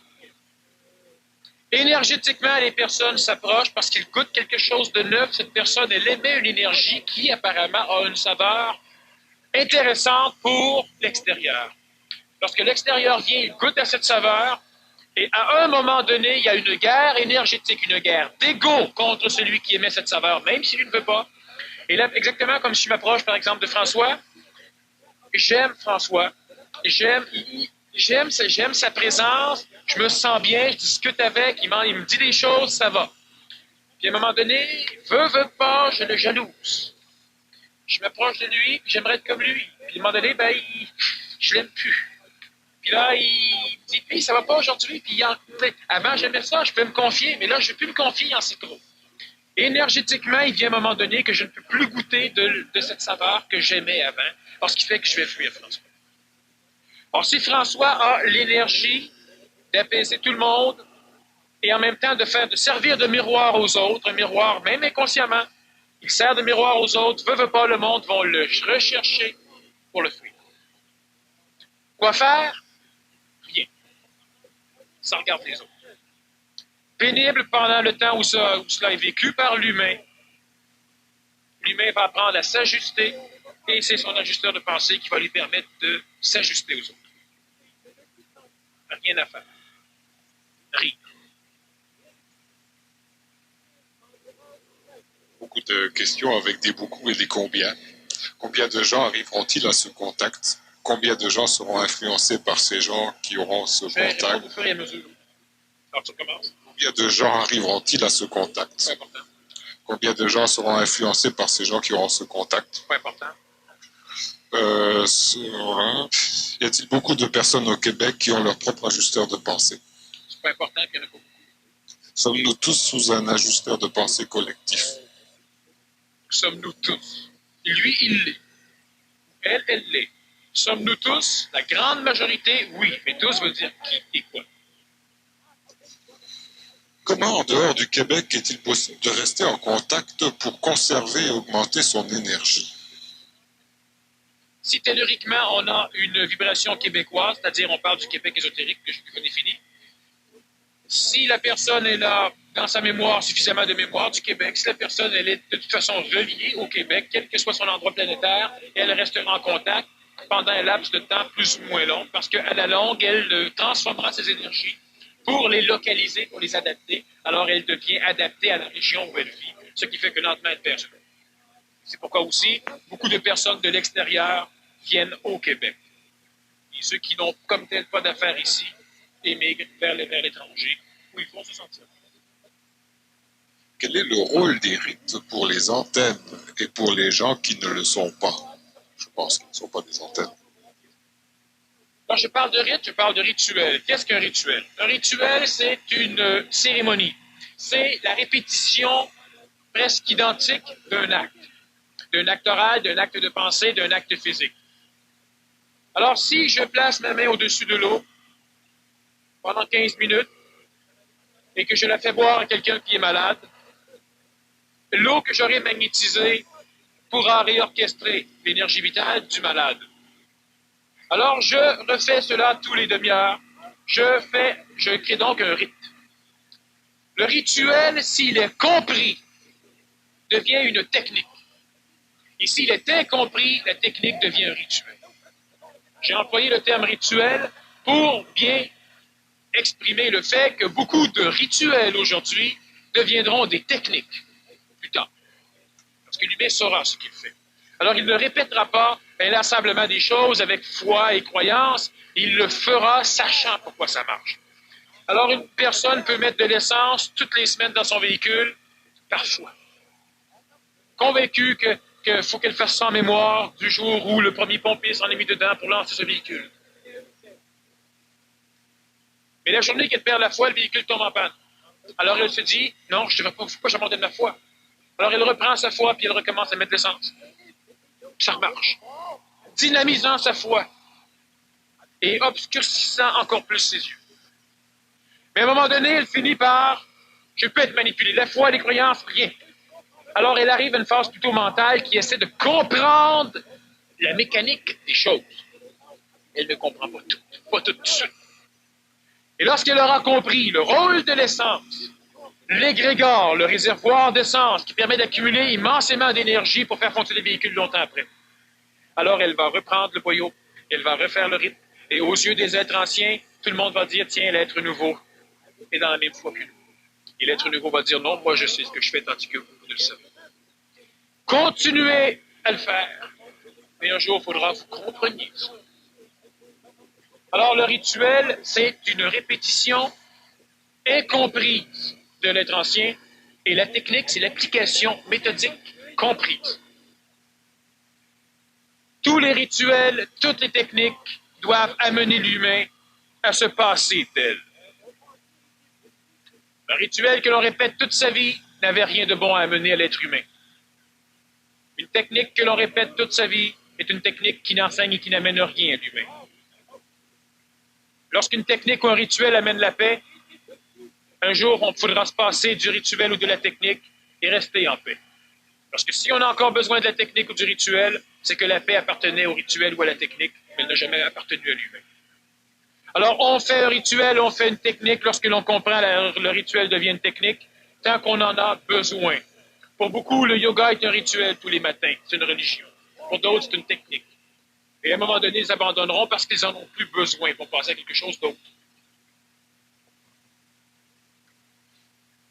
De ces temps-ci, plusieurs lectures, comme Steiner, me font évoluer rapidement spirituellement. Pourtant, il n'y a pas de contact direct entre l'auteur et moi. Comment expliquer les effets de ces lectures si elles ne transmettent pas d'énergie? Pour la simple raison que la personne, lorsqu'elle lit ceci, elle orchestre, elle place, elle programme sa vibration mentale dans ce qu'a écrit ce bonhomme, Steiner. Et automatiquement, sa vibration mentale influence sa vibration émotive, et que lorsqu'il lit cela, il fait vibrer son âme dans une harmonique particulière qui le met automatiquement en contact avec l'énergie mémorisée dans l'astral collectif de Steiner et de tous ceux qui l'ont connu et de tous ceux qui l'ont lu. Voilà pourquoi. Alors, il prend l'énergie restée. Et plus il y aura d'êtres humains qui vont lire Steiner, plus ils vont redynamiser cet égrégore steinerien, et plus ils vont le colorer. Alors, d'ici quelques 50 ans, lorsqu'on va lire Steiner, on n'aura plus rien de ce que lui a écrit, énergétiquement. On aura une énergie, mais qui n'aura rien à voir avec la sienne. Elle aura été remplacée par tous ceux qui l'ont pris et qui l'ont remplacée par ce qu'ils ont compris de ce qu'ils ont lu.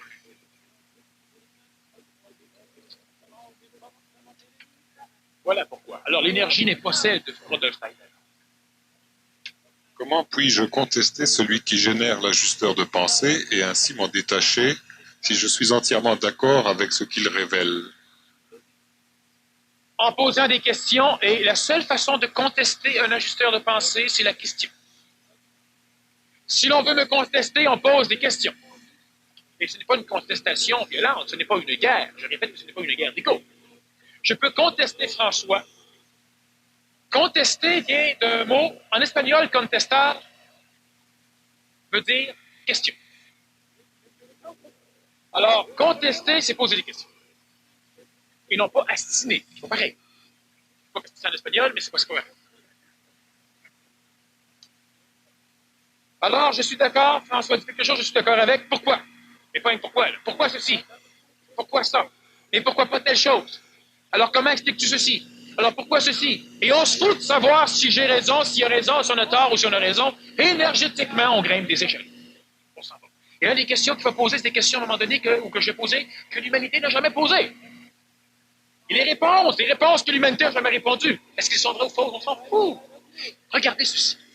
Si je peux dire, je peux répondre à la question qui est Dieu? Pouvons-nous savoir si ma réponse est vraie ou non? Mais on ne peut pas savoir non plus si la question est vraie ou non. S'il n'y a pas de Dieu, comment peut-on poser la question qui est Dieu? Alors, dans cette contestation, il n'est pas question de savoir si la réponse est vraie, si la question est vraie. Il est question de questionner, il est réponse de répondre. Pourquoi allez-vous mourir? C'est pas une question. Pas pourquoi l'être humain meurt. Pourquoi allez-vous mourir? C'est pas une question à poser, ça. Pas pourquoi l'humain meurt.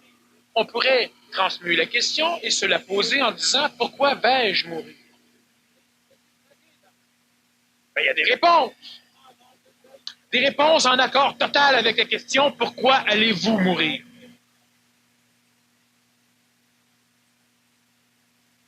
Alors, comment contester? Ben, c'est ça, poser les questions. Je peux contester François, il me conteste aussi. Nous pouvons nous contester intelligemment. Alors, on s'assoit autour d'une table, on commence avec pourquoi, n'importe quoi. Et on répond. Et on ne dit pas, non, non, ouais, mais là, ta réponse, là, tu sais, on ne la compare pas avec ce que nous avons déjà dans nos bagages. On bloque le contact. Une solution au problème de l'humanité.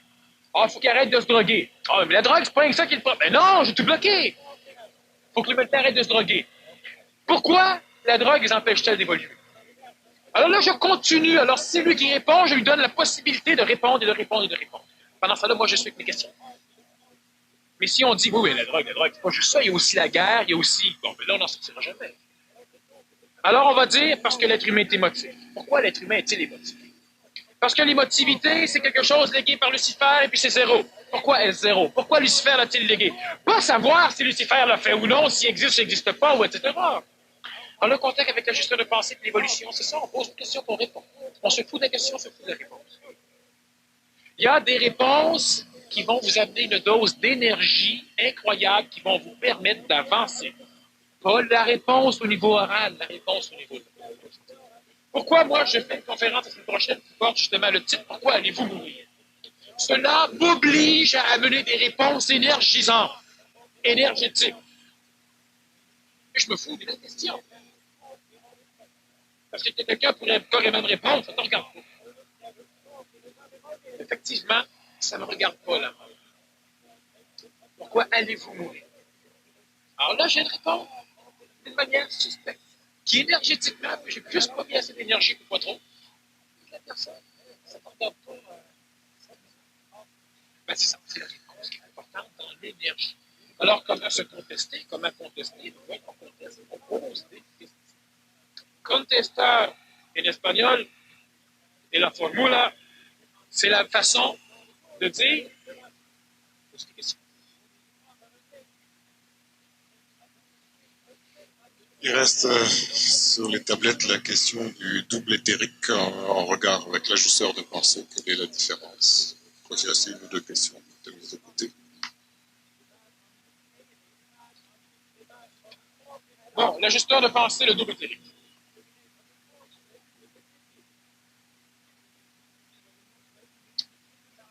L'ajusteur de pensée, il a comme fonction la réorchestration, la reprogrammation biologique, donc neuronique du cerveau.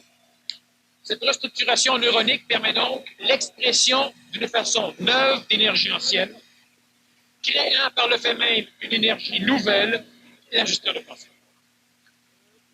Cet ajusteur de pensée a aussi la fonction de permettre l'expression d'une énergie neuve, d'une façon neuve, donc sans coloration intégrale de la mémoire expérientielle de l'humain.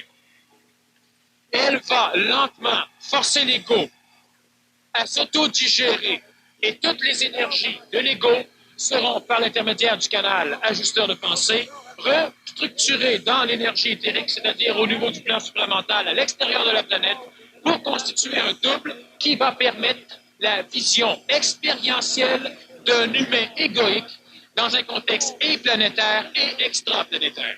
Donc, le double éthérique est un double constitué non pas à l'échelle terrestre, au niveau des plans planétaires, mais à l'échelle cosmique, donc à l'échelle supramentale. Alors, l'être humain aura à un moment donné et un corps de lumière, un corps éthérique. Quand ce corps de lumière vient chercher le corps physique, il le dissout en dedans de quelques minutes. Et c'est ce qui est arrivé au Nazaréen lorsque son corps éthérique est venu dans la tombe chercher son corps physique. Son corps physique n'est jamais sorti, il a été dissous. Et c'est le corps éthérique qui a été vu par pas les astronautes, mais les apôtres. Alors donc, le double éthérique est le corps qui va permettre à l'humain de vivre dans deux endroits différents en même temps, lui donnant l'approximation d'une conscience cosmique. Et